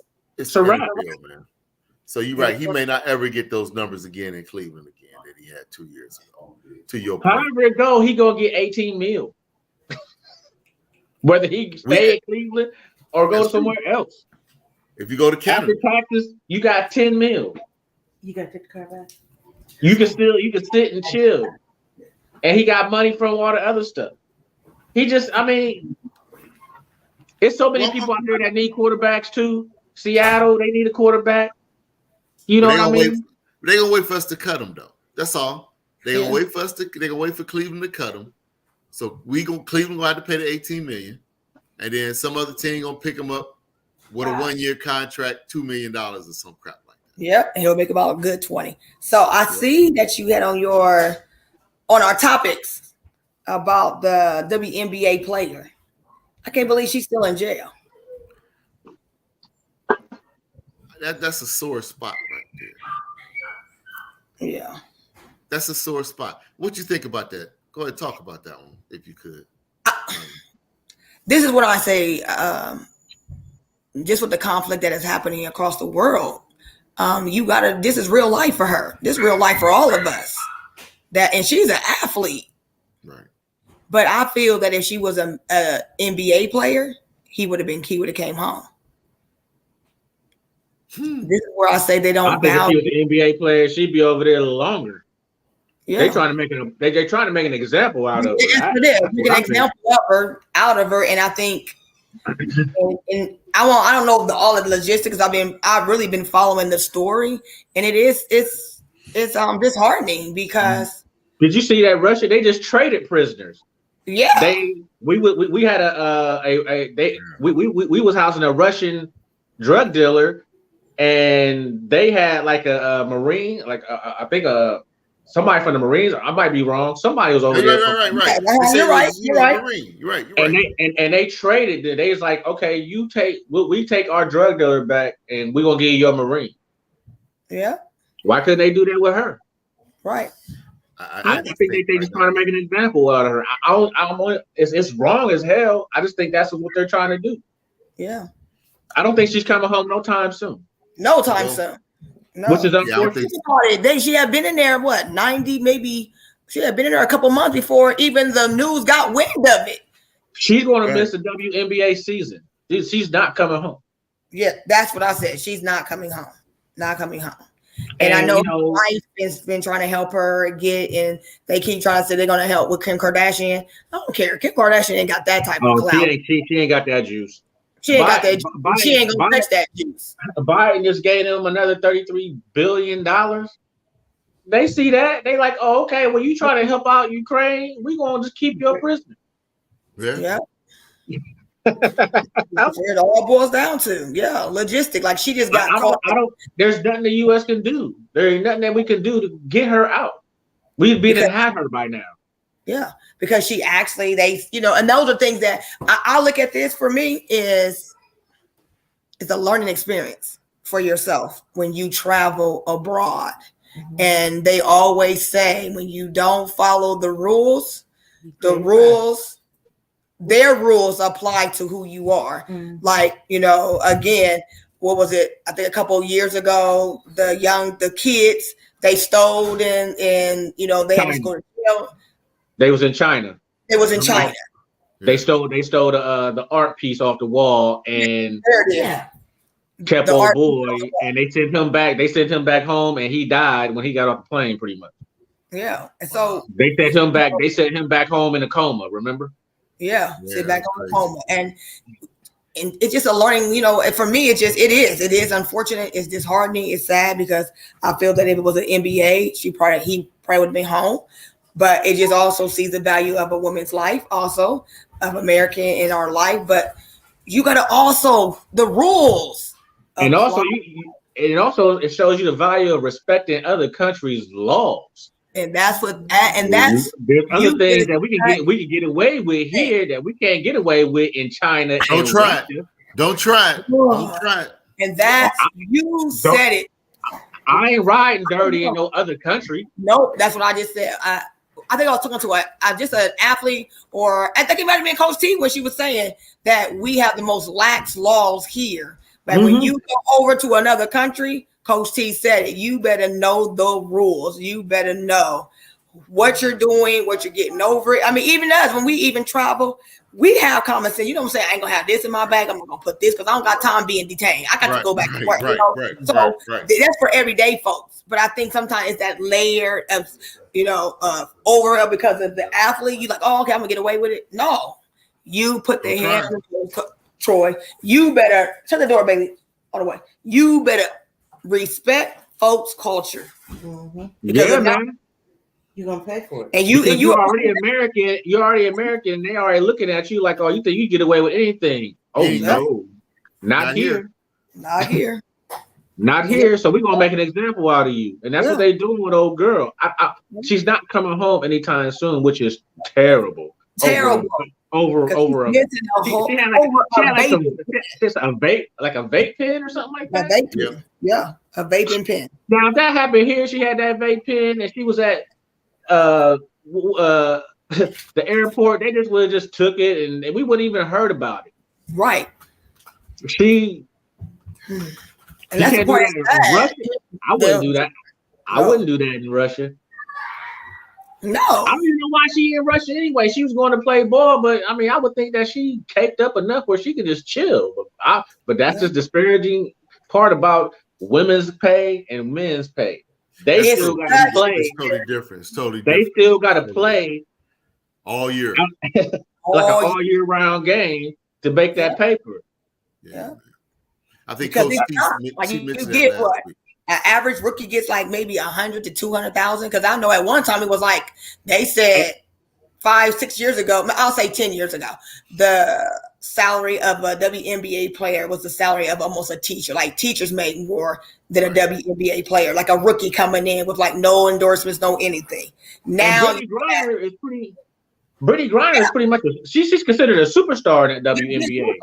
And that's why. So that's kind of that's like KD just losing to the Celtics and getting on a plane going to Russia to play.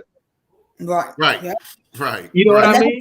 That's what they do. They leave from the WNBA as they said as soon as they, the season's over. Some are already leaving like the next day or the next week. They're already, because you hear the news. They're already traveling to their team. Like they're already expected to be in their team. And that's why I have said that it's unfair. It's unfortunate, the disparity, because when these conflicts happen, who is overseas? Women.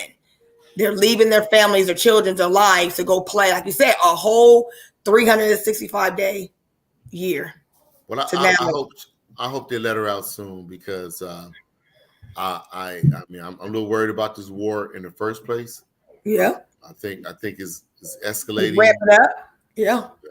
And it's pretty much coming down, not as much as Russia or Ukraine. It's going to be Russia, Ukraine, and the rest of the world. Mm-hmm. And they probably going to use her as some type of example. What's the word? Example. There you go.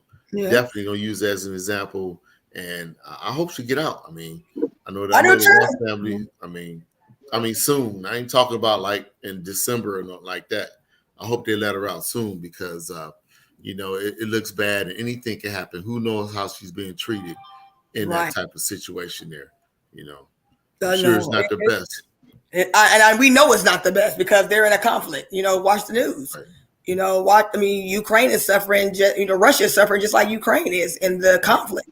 They're suffering. I think from what the news report said, Russia's suffering more than Ukraine because they didn't think that, when Russia tried to invade, which they, invade Ukraine, they really didn't think that they had the weapons and things like, militant, and they really got fooled. So just from CNN News and reports, what we've been watching every day, Russia's really suffering behind this conflict. That's why they keep bringing more and they keep doing more, because they really thought it was going to be an easy done done. Oh yeah, I did too.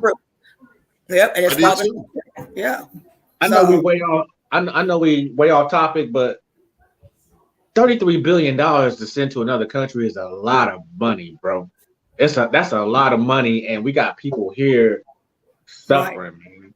We got people here starving. We got people here, man, can't even find a place to sleep at night.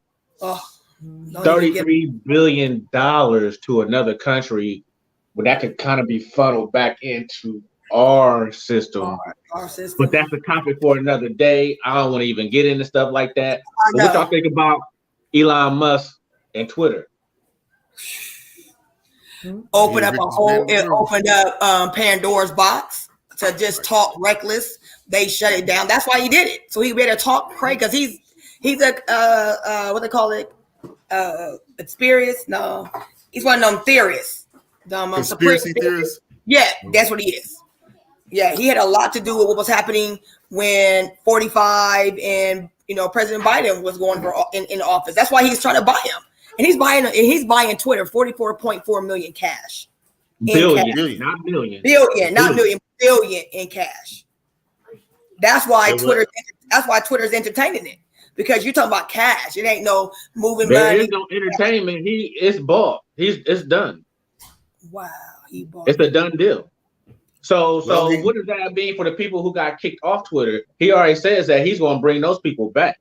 Yeah, he's saying that pretty much like you just said, Tanya. He's going to open the door for everybody to have freedom of speech.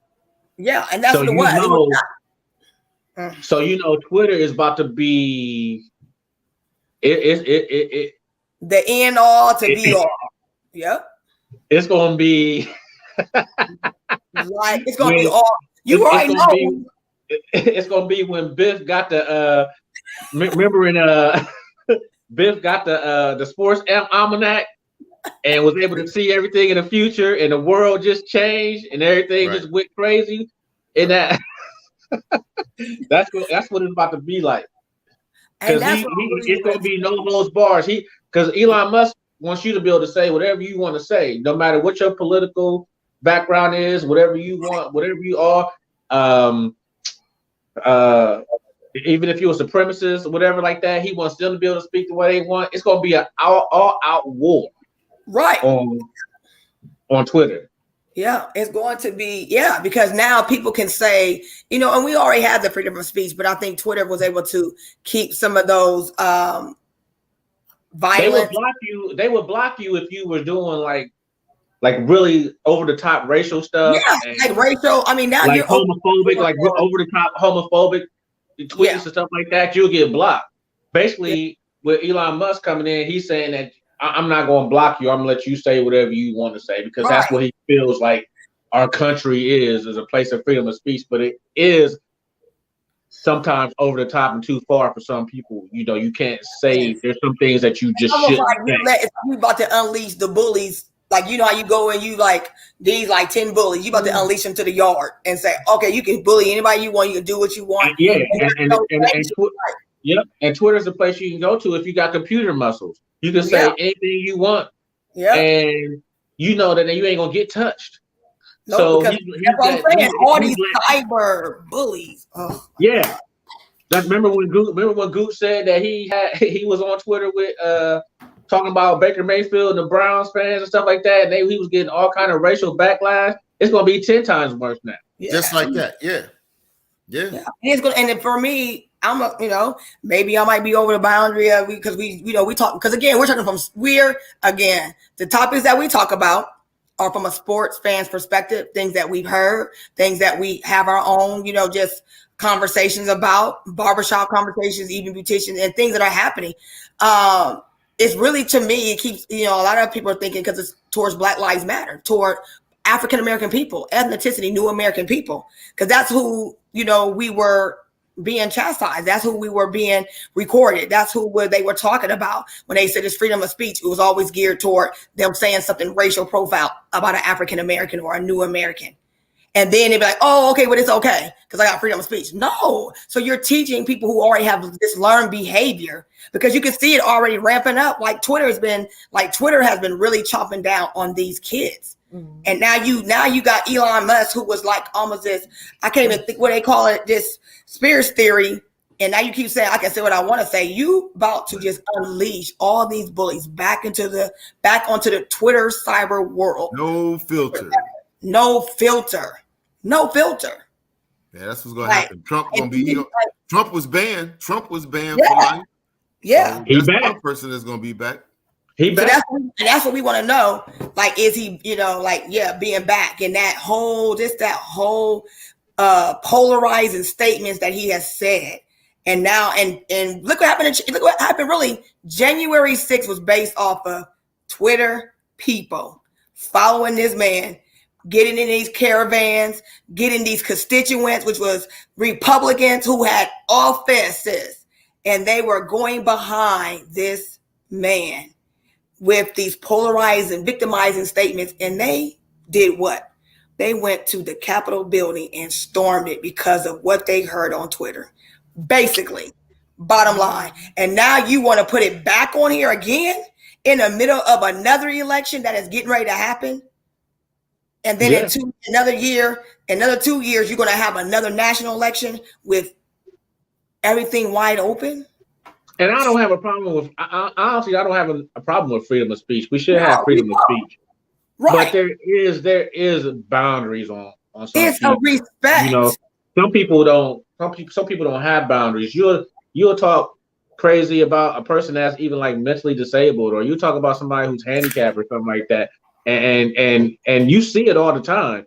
You got to have every place needs some type of boundaries or some type of laws. Like, you can't do that. You shouldn't be able to say that, because you don't know if that person on the other end can read it and they can go and commit suicide. They can go and. That's what I'm saying. It's just I think. But he said he's not going to do that. He said he was going to try to, keep the platform like it is. But I mean, he say what he want to say but now it's his thing. To Tanya's point, he can do whatever the hell he want to do with it. Yeah. And that's why you see when Twitter first came out, what was happening in the workplace. What was happening? Men and women was coming to the workplace and blowing people's brains out behind Twitter. And now he about to open it up. Like you said, I'm all for freedom of speech too, because that allows us to be who we are. Right. But it's when we have watched for 4 years how people have polarized, like Troy said, victimized people of color, new Americans, disabled, even your own, even your president, how you victimize him, like, and it was just. I've never seen something, and I know these are things that we talked about when we were little kids, and now we're seeing some of these things happen. And I think we still need to have freedom, respect, because you ain't gonna do that in your workplace. You ain't gonna cuss nobody out. You ain't gonna get behind no computer and call somebody this and that. They're gonna go find you off that IP address, and you gonna be gone, fired. I agree. And now Elon Musk, some guy. Creativity guy who did the Tesla, who got these kids running around here on Morris Road, driving without no hands and car windows up and people half sleep in cars. And now you done bought Twitter. That's where we at now. Wow. Yeah. That's Elon Musk for you. When you the richest man in the world, you can do those things. And now he wants to go to Mars. And they actually did you know they had SpaceX? It was Wednesday at 3:42 in the morning. I watched them, and that's what they're doing. Yeah, he wants to colonize Mars. Yeah, so they're actually going. He wants to send like regular people to Mars, like me and you. Yep. We just had to, I think like they were talking about, like it's going to be like $100,000 a person to get on the spaceship to go to Mars. Yep. To not be able to breathe. That was the game all along, man. Yeah, he wants to go to Mars. Yeah, it was a SpaceX launch. It was a SpaceX launch. It was on Wednesday, 3:42 in the morning. They actually launched it, and it was 2 Italian, a man and a woman. The first ever, well, I won't say first ever, but she was a Black woman who had never been in space before. And then there was another, like what they call he was an astronaut. He went through the program, and they went up and they're doing 200 hours of experiment for health. It's all STEM. It's all STEM, science, technology, math. And if, again, like Troy said to Troy, they're trying to see if life can live outside of Earth. Oh yeah, they're ready. You can't live on Mars. There's no air. Well, you don't breathe. I mean, you can go. You can have a breathable suit on or something like that, but you can't take your helmet off and go outside like in my yard and breathe regular air. Who would want to do that? Right. Just like going to Saturn. Like we were talking about going to Saturn. Like Saturn, one of the coldest places. There ain't got no Mars but red dirt. Right. And just like, even the moon is rocked. The moon is rocked. They do whatever it is to get away. They're getting away from somebody. I don't know. Cyber Dog, what you over there drinking, man? You look like like Billy D. Wills in the Code 45 commercial.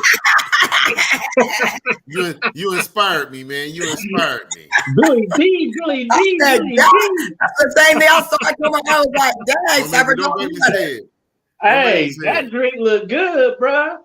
Code 45. You got an extra size cup today. You went super size on us today. Code 45 works every time. Every time. Hey, if y'all don't know, Billy D is the most classic Black man in history, man. Still is. That dude was Lando in Star Wars, and Code 45, man. Lando. Still smooth at 87 years old. 87 years. Billy D can come do a Code 45 commercial right now and be cool. Man, one more thing. I've been watching the Winning Time with the LA Lakers. Oh yeah. Oh yeah. Love it. It's getting heated right now. Yes, it is. It's kind of now I told somebody art imitates life. As everybody already know. Now they can sit there and say some of that shit ain't true. Blah. Oh, blah, that's blah. all true. It's just dramatized now. Come on, bro. Was everything they're showing true? Hey, that stuff is true. And go look at that Magic documentary on Apple TV. That's what I hear about. I heard about that. I got to watch that. It was. If you go look at that and go look at Winning Time, it all comes together. Because they trying to say, go watch that 4-part documentary with Magic right now. I'm telling you. Really? Okay. I gotta watch. And go watch. I don't know if any of y'all watch Ozark, but Ozark is back.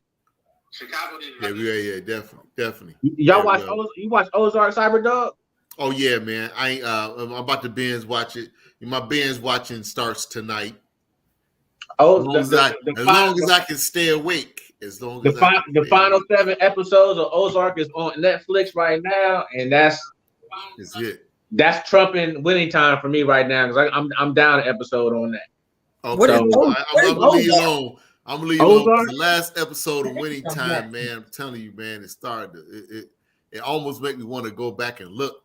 It brought in. Yeah. I'm gonna leave it alone, but it's definitely a hit. Tanya, Ozark is the show with Jason Bateman in it, and they went to the Ozarks, and it's drugs and bad things and cartels. It's dope. It's off the hook. I love it. It's must see TV on Netflix. Must see TV, yes sir. I'm happy to go. Yes sir. If you haven't watched any of Ozark, you 4 seasons down. So I tell you what, you watch the first one, you hooked. Yeah, it starts out clowning. You know how some things lead up to some things some shows you gotta watch it and you gotta lead up to right. No. Not Ozark. It jumps you into the shit. Okay. Ask your husband. He watch it.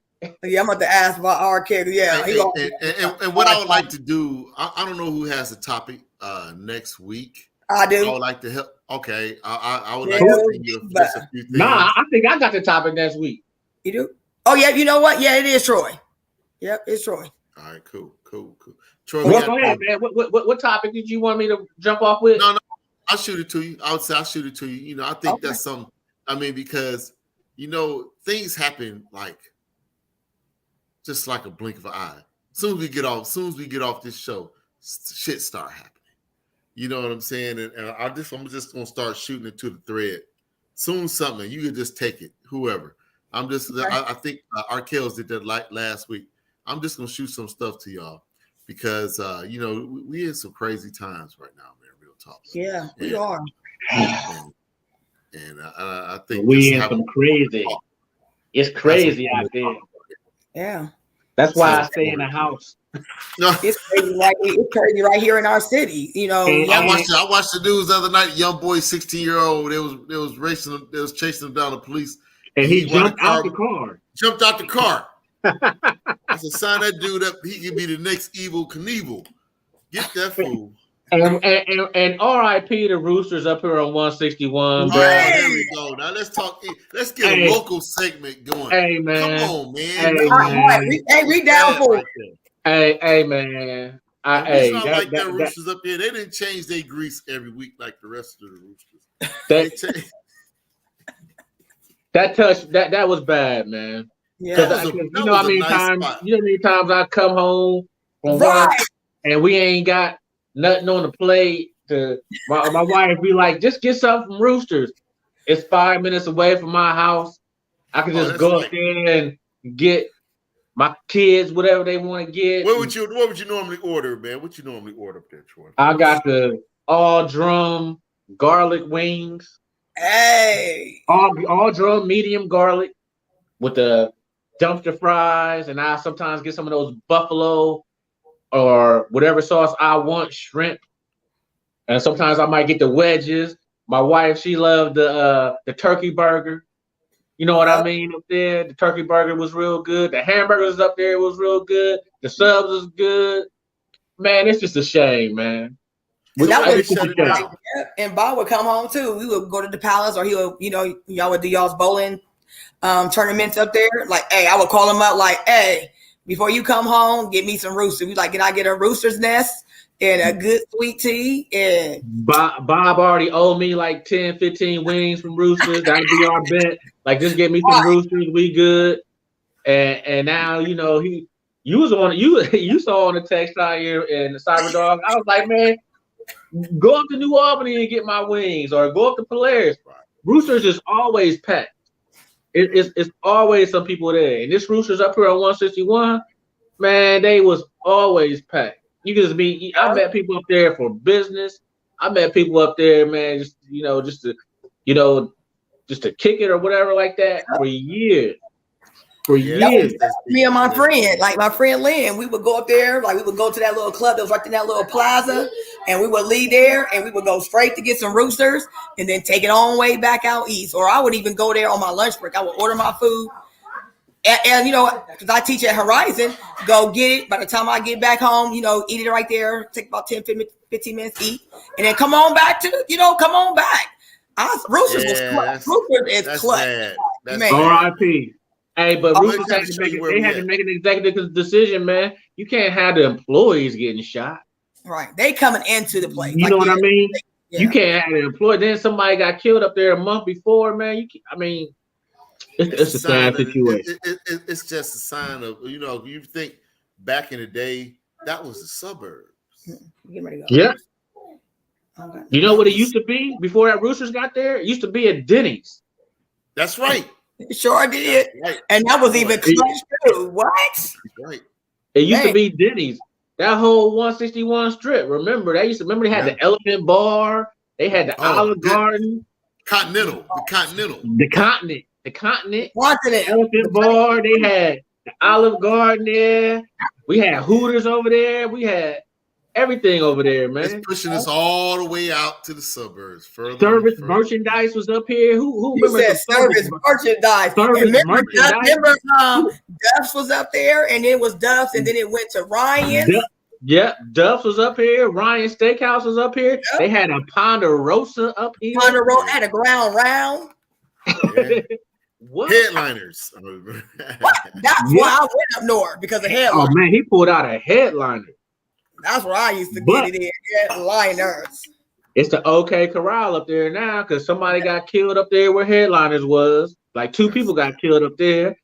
Somebody got killed at Roosters. And Wait a some- minute, and wait a the minute, waitress wait a minute, got wait a minute. Right up there, yeah, somebody just get shot right there. What's that bar on Carl?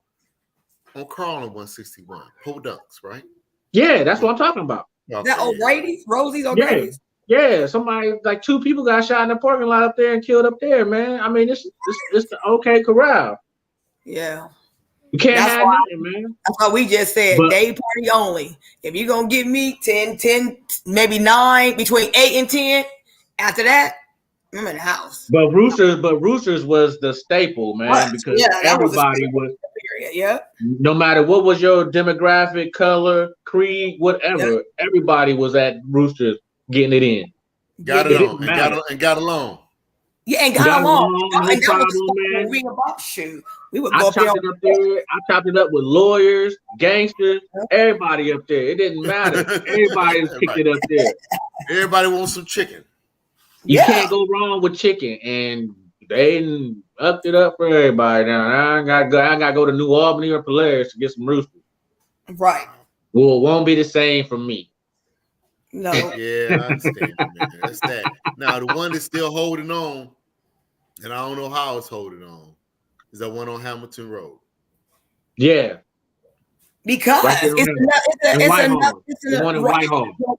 It's just like the one on 161. It's in a demographic area of family houses. Then it's a sports bar. So it's, it's sports and, and it's a staple. It's been in that community forever, just like the one on 161. Right. Well, you If know I what the didn't go to difference. 161, we would go to Hamilton Road.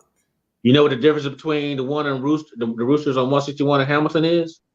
Nobody got shot, Yeah. so they still open. Whitehall. You know hard Whitehall, white? yeah, There it is. Whitehall. Whitehall. What? Nobody You got can't shot. have a scuffle. Listen, you already You know can't- even back in the day, it was a scuffle. Whitehall would be on the scene less than 2.3 seconds. You can't shoot the waitresses. Damn, they bring you No. the chicken.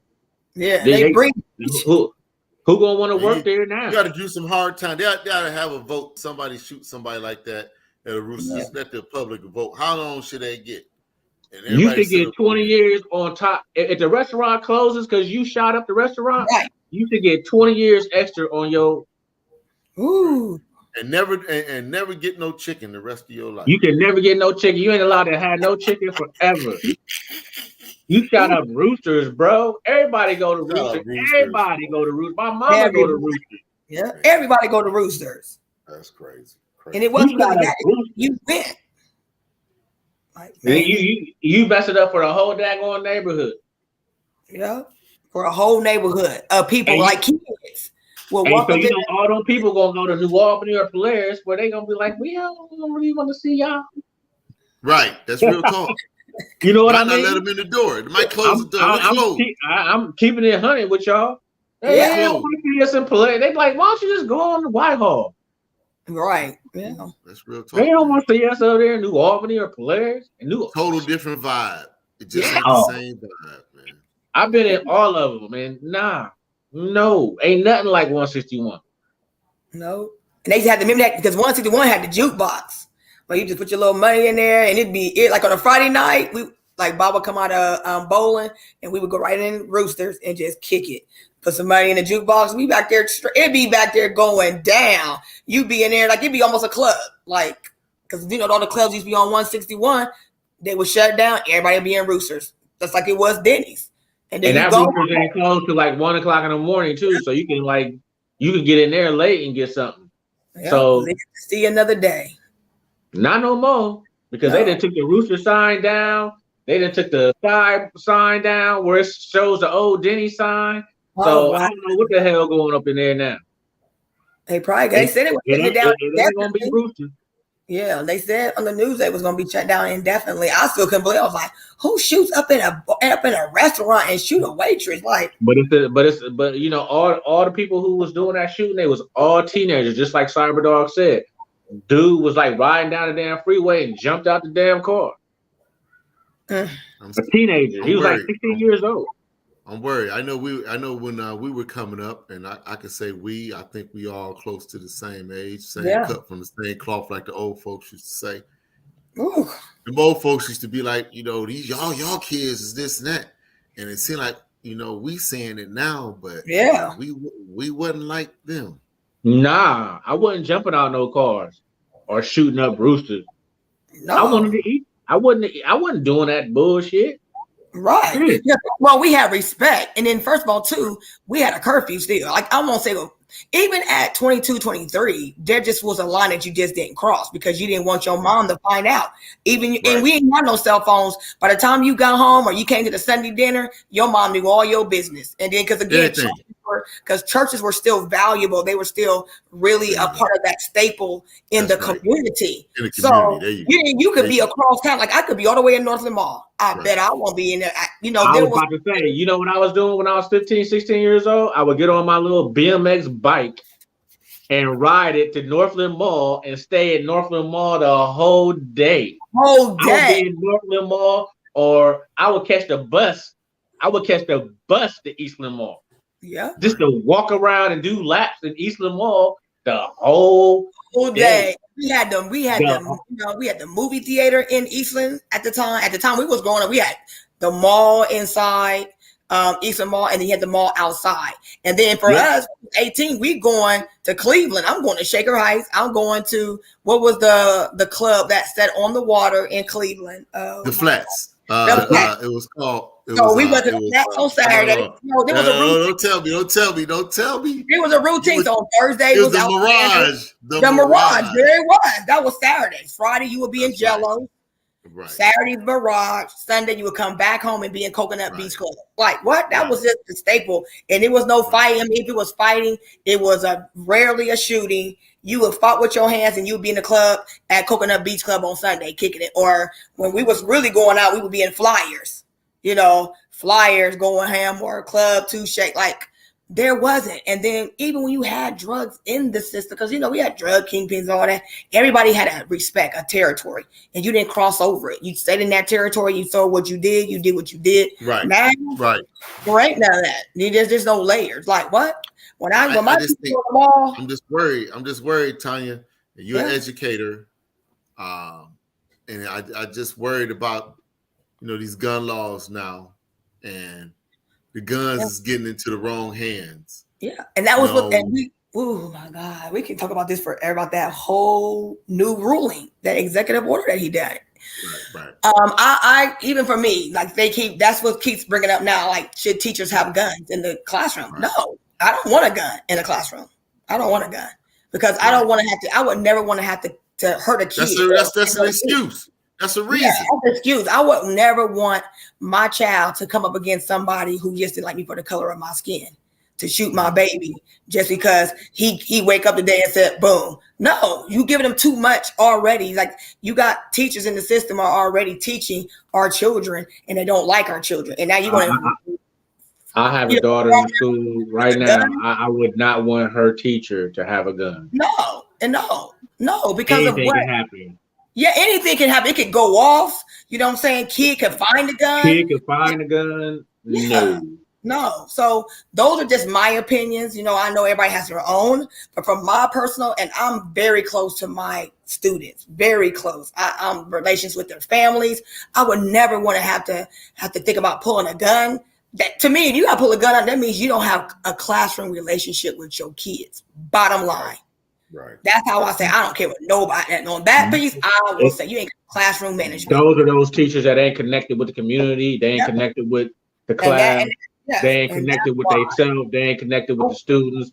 They just like they can fight me on that. You can say it. You better have a relationship. It's about relationship building. Because at the end of the day, I don't care how bad that kid is. And I didn't have some bad kids, as people call them, bad kids, or even some kids that are just unruly until they come to my class. And it's like a whole different kid. Like what? Like a whole different kid. Like I don't see what you see. Because because I built a relationship.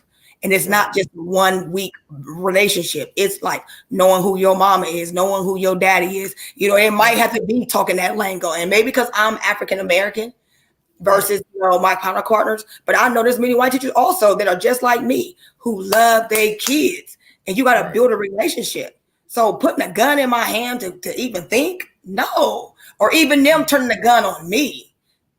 I don't worry about my class.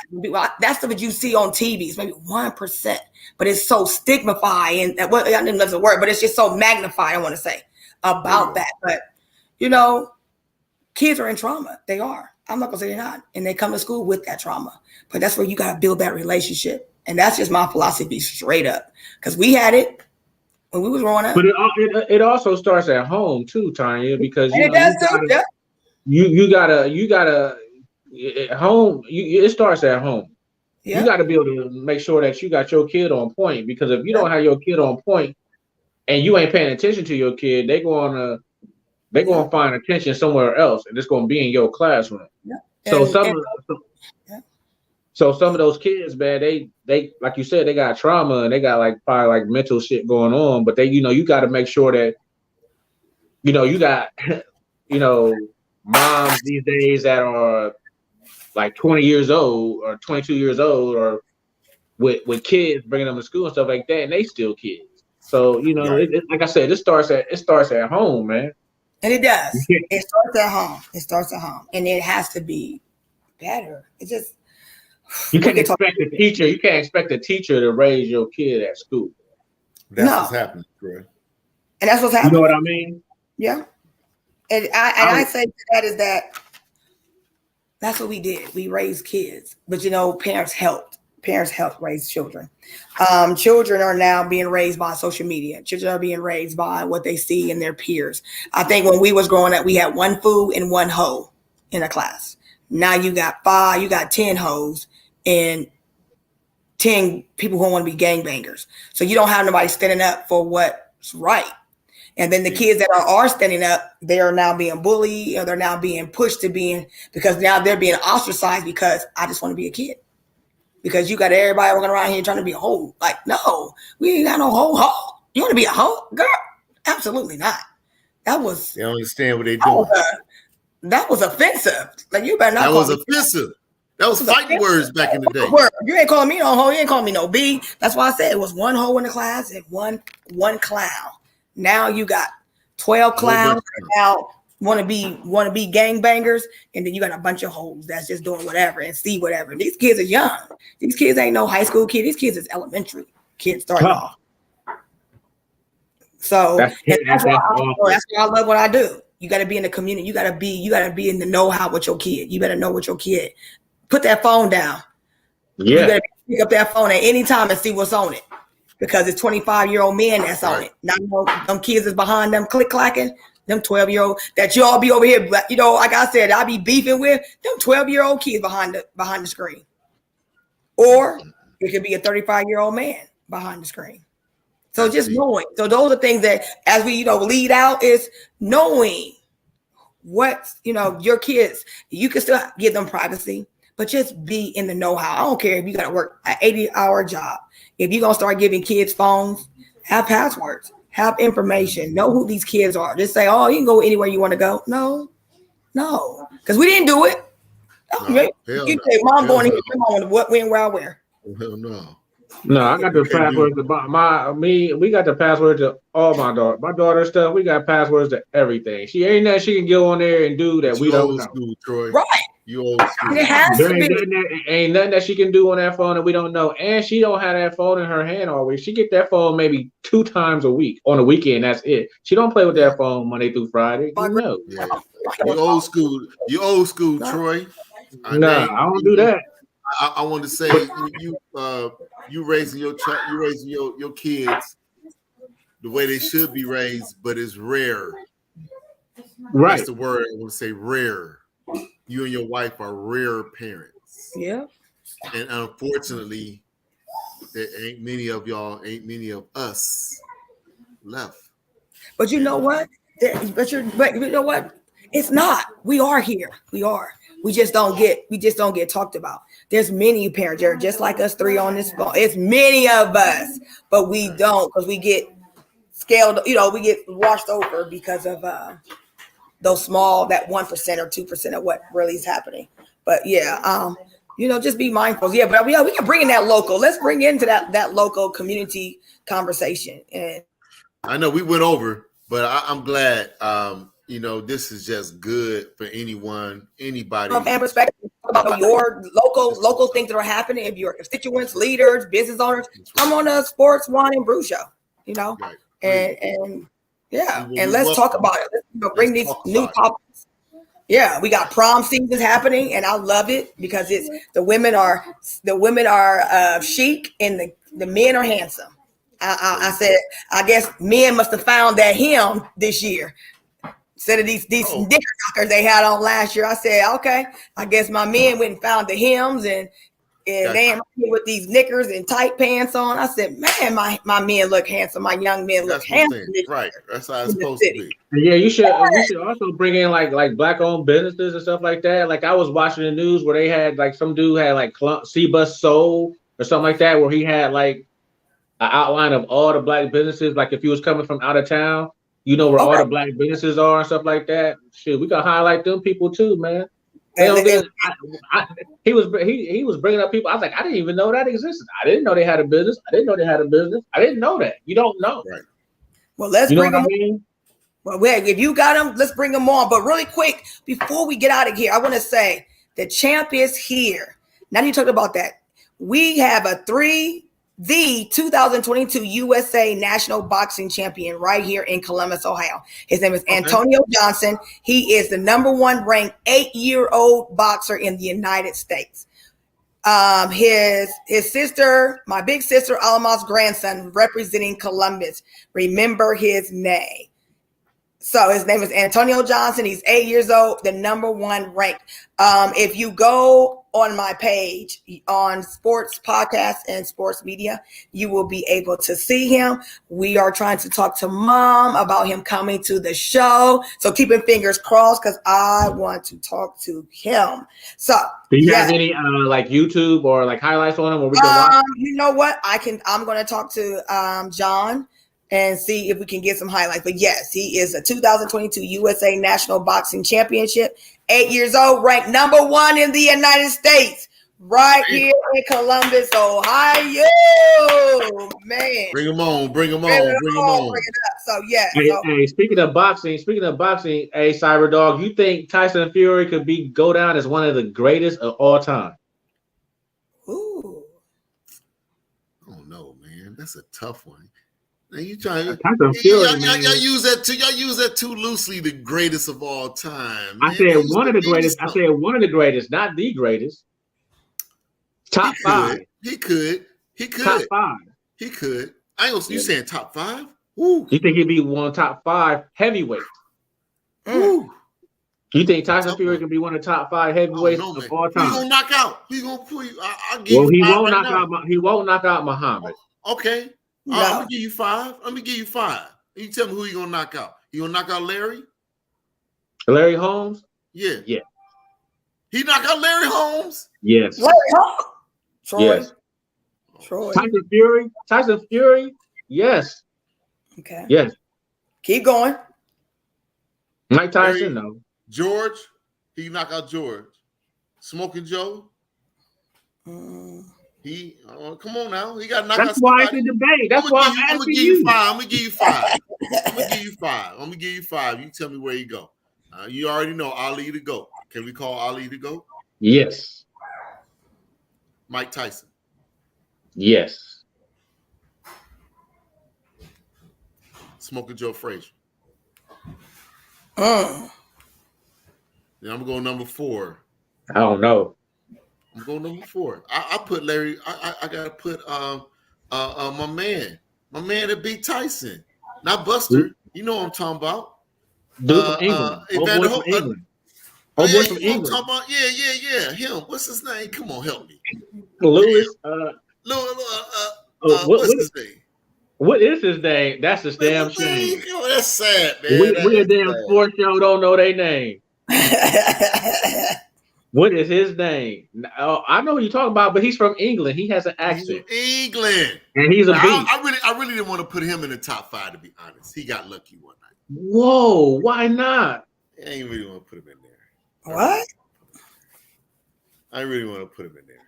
Because I think them old dudes like Ken Norton, when we was kids coming up, I talking about like, you know, the two brothers from Detroit, the one that beat the Spinks brothers, they got to be up in there. Lennox They both Lewis. won championship. Lennox Lewis, Lennox Lewis. thank you. Lennox Lewis. Thank God for Google. Lennox Lewis. Tyson Fury. I mean, you know what, man? You can't. Tyson When you Fury- look at top five, to your point, you can't go back and just be caught in the past. You got to look at what people do in their body of work, no matter what time frame. He might be in there, man. But how many times did he lose his championship and win it back? You see what I'm saying? Evander Holyfield. I mean, I got to throw Evander in there, man. Evander deserves to be in there. Okay? So you're talking about some greats. And you know the only thing that hurts that guy, man, the only thing that hurts Tyson Fury, in my opinion, is the time period. Put him back there with them dudes I named. You think Tyson Fury would have whipped Larry Holmes' ass? Tyson Fury is 32-0, 1 draw, 23 knockouts. His numbers put him there. That career put him there. They were saying Deontay Wilder. Remember, they were saying Deontay Wilder was going to go down as the GOAT. He planted him. He kicked his ass. I mean, I can't argue. That's the point. You got to put him in there. 32. I'm talking about heavyweights. I'm not talking about the number one. I know I'm talking about what you're heavyweight. saying. I know what you're saying. I mean, that's what I was talking about the other day. The last one of the shows we were talking about. We got to look at the numbers. I think Tyson Fury beat Larry. Myself. I'm being 100% honest with you. The numbers ain't gonna lie. I think he have a problem. I think he have a problem with Lennox Lewis. Yeah, Mike Tyson. That'd be Tyson. No, he gonna have a problem with Troy. I'm looking at Troy's face when you said Mike Tyson. I'm talking about. I'm saying I think he'd have a problem with Lennox Lewis. I don't think he'd beat Mike Tyson. No. A young Evander Holyfield. Oh no, he's small. Dude, Tyson Fury is 6'9". That's why you can't. That's why you got to be careful when you say top 5, because my question to you is who you gonna put out. Tyson Fury is 6'9". 6'9". Fury is that tall. Ali was only 6'1". I didn't know he was that tall, man. You say 6'9"? Yes. He's 6'9". Yes. Deontay Wilder was like 6'5", 6'6", and he towered over him. Yeah, he'd have killed all them dudes. You talking about Mike Tyson? You know what, man? We can't say top 5, man. I'm sorry. It's too many, man. It's too many greats. But who though? That's what I'm saying. His record shows he should be there. And he got all. I ain't gonna call him the GOAT. He belong in the Boxing Hall of Fame. I'm gonna he got all the belts right now. Because then you got because the old heads gonna say, well, what about Joe Louis and all them dudes? Are you gonna Joe Louis won 6'9", 270 pounds. But it don't matter. Joe Louis during World War II went over to Germany and let me pull up this. Let me pull up how big Tyson Fury. I'm still tripping off the fact that he's 6'9". He's 6'9". That's what I'm tripping off too. I'm tripping off that too, Tanya. He's 6'9". God, he's a big dude. To what? How much? Now, if you say 6'9", 235, that means he's real skinny, and Tyson would have went up under his ass. Tyson Fury, the Gypsy King is 6'9". How much you weigh? 270. Okay. 250, 260 at boxing weight. Can you imagine his reach now? God. 33 years old. He only 33. I'm not getting behind that hit. 33 fights, 32 wins, 23 knockouts, 1 draw. Who was the draw against? I think it was Deontay Wilder. That's why they fought that tonight. Is he about to retire, right? Did he say he's going to retire? He fought last weekend and knocked dude out in the 6th round. See, that's what I'm saying, man. Boxing promotion is horrible. Oh, no. That shit should have been pay-per-view. That shit should have been, you know what I'm saying? That's what happened, man. UFC when we was in this, everything happened to us in the 90s, and we really didn't realize what the fuck was going on. He has all the belts in the division. Okay, yeah. but the division ain't what it used to be. Some of these dudes that's in the UFC should be back in the heavyweight division. But the UFC came and crushed boxing. Right. I'm only saying that for Tyson Fury because I didn't watch him box almost at least the last 6 or 7 fights, and he knows the sweet science, bro. I ain't gonna argue. Like I said, he knows that science, man. We can argue everything, but we can't argue the numbers, bro. And to your point, he ain't lost a fight. If you ain't lost a fight, I don't give a damn if it was in the 20s. Muhammad lost a fight. Joe Frazier lost a fight. I can't penalize you if you beat everybody that was in front of you. He beat everybody that stepped in front of him. So he got an 85. He got an 85 inch. He got an 85 inch reach. His reach is 85 inches. Where I could debate you all day on the top 5. I don't know who we knock out because there's a lot of variables that go in there. There's a lot of variables that go into that top 5. You gotta look at the time. You gotta look at the content. You gotta look at the people that was in that particular time. Because if you think about Mike Tyson time in the late 80s, early 90s, heavyweight boxing was on top. You had competition. Yeah, you now had people, you know what I'm saying? This dude ain't got no competition right now. And it's unfair to him, but I can't penalize him for that either. He beat both the Klitschko brothers. That's pretty good right there. Because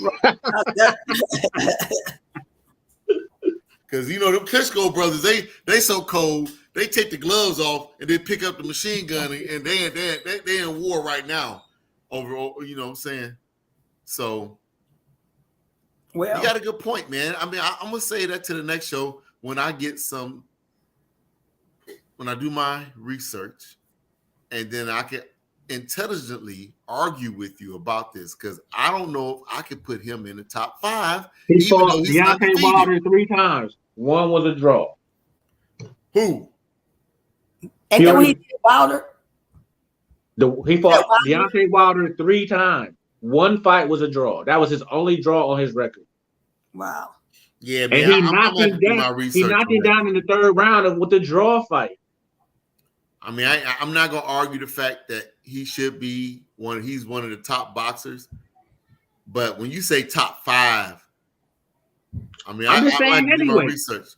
I'm just saying heavyweight. No, I'm only talking heavyweight. I mean, because you think about it, if you think about top 5 boxers, shit, that's a lot of people that's in the heavyweight division that we're gonna consider because at one point that was the premier division in all the sports. If you want to just go all-time boxer, Mayweather to me is number 1. Mayweather? Over Muhammad Ali? Right, never. Mayweather, yes. Never. I give him that. But I ain't gonna put him over Ali. I ain't gonna put him over Ali because Mayweather didn't face the type of competition that Ali fought. Right. Why didn't he? What are you talking about? Yeah, he did. I'm talking about the caliber of competition. The caliber. I don't think there's nobody can beat Mayweather. There's no Mayweather is number 1, bro. Then Muhammad to me. I mean, if you want to be just emotional about it, yeah, Muhammad Ali. Nah, man. Mayweather never fought nobody that he might win in there and actually die. I will pull up Mayweather's fights right now and run down the list of all the names. We'll be on here for 4 hours fooling around with them boxing. Bro, and it's top tier. It's top tier. I'm not gonna argue that. It's top tier. Argue that Mayweather deserved to be in the top 5, but I'm not gonna say he's number 1. I'm just gonna. Okay, well, who number 1? Who number 1 to you? Who number 1? Ali. Muhammad Ali. Okay. And I think also too, I would think because of the era that we come from, and then the era. Right. So if you're talking about the era, like if you are a 90s baby, or I want to say 90s baby, 80s baby, then it would be Mayweather, 80, 90s. You even could put like, and then for us, it would be Ali, Ray Jones. You know, we have a couple of heavyweight, stout heavyweight, because heavyweight was big. We span a couple of decades. To Tanya's point, and you're right. I never saw Mayweather get his ass whooped or even close. Never. He ain't never been knocked down. Yeah. Like when I saw Mayweather. But then again, I'm looking at the competition that he was going up against compared to Ali. Give me one second. Ali fighting Sonny Liston at 19 years old. So we're gonna take the rest of this conversation off the air. So listen, we're gonna kick it. I wanna Troy, you start pulling that up. And then next week we got Troy with a whole list of topics. Put that on there. Put that in there, Troy. Oh, don't worry. We are. I'm talking about Tyson Fury. I'm really interested in Tyson Fury, though. I mean, I'm looking at all Floyd Mayweather's fights, bro, and it's like Manny Pacquiao on there. Bro. He ain't fighting no damn Sonny Liston, goddamn. Canelo's on there twice. Canelo? Sonny Liston. Yeah. Sonny Liston was so bad. Let's pull up Muhammad's fight. You know, if you might actually go in there and might die. You might, this fool might fuck around and kill me. Yeah, we gonna have to pull this up. So Troy is the leader of the crew next week, and we're gonna continue this on off the air. Yeah, Troy, that's excellent. You know what? It's gonna be a big conversation. What can we get Gooch back and Arkell's back? Oh, I can't wait. It's about to go down. Yo, but Muhammad, man, he didn't fought like Leon Spinks, Ken Norton, Joe Frazier twice. It's up there, bro. Sonny Liston twice. It's hard. Yeah, bro. There's some dogs. Yeah. That's hard. And we ain't just skipped over Mike Tyson. We're going to talk more. Got to talk more. So listen, Cyberdog Troy is always glad to be back. We're gonna be back on time, 2:30, because we're gonna have to talk about the NBA semifinals because this weekend is about to go down. We got some great games. Then I think you got the boxing. Then what is it? Fury? Well, he fought last week. So my question is going to be, who is the GOAT in the heavyweight and who is the GOAT all time? Woo! Here we go. Is Tyson Fury the GOAT? Damn. Or no? Is Tyson Fury top 5? I mean, we already know that Muhammad is the GOAT heavyweight. Who's the GOAT all time? Because I'm saying Floyd Mayweather. He has a 0. He has not lost. And I'm saying Mike Tyson. That's hard for me to argue against. But we're gonna wait till next week to Tanya's point. Go ahead, Tanya, end the show. Yeah. We on at 2:30 or 1 o'clock? No, we're going on at 1 o'clock. So I think we have technical difficulties because Empower Our Youth Foundation and Sports has been, evolving. We're excited to be a part of the community. Again, Cyberdog, Troy, it's always great to talk sports, talk trash, debate, all from a fan's perspective. Thank you to Derek. Derek, he chimed in a little bit. He said about Elon Musk, we kind of do a recap. He said, 44 billion, right. 44 billion First Amendment. Freedom of speech. So we're going to talk a little bit more about that, kind of dive in. We're going to bring in some local topics. Again, if you want to be a special guest on Sports, Wine and Brew, just hit up Sports Kales Diva, DM me, send me an email through sportskales@gmail.com, and we will get you on the show. Congratulations to 8-year-old boxer Antonio. Oh my God, that is amazing. So have a wonderful weekend, and then we will see you next week, 1 o'clock Eastern.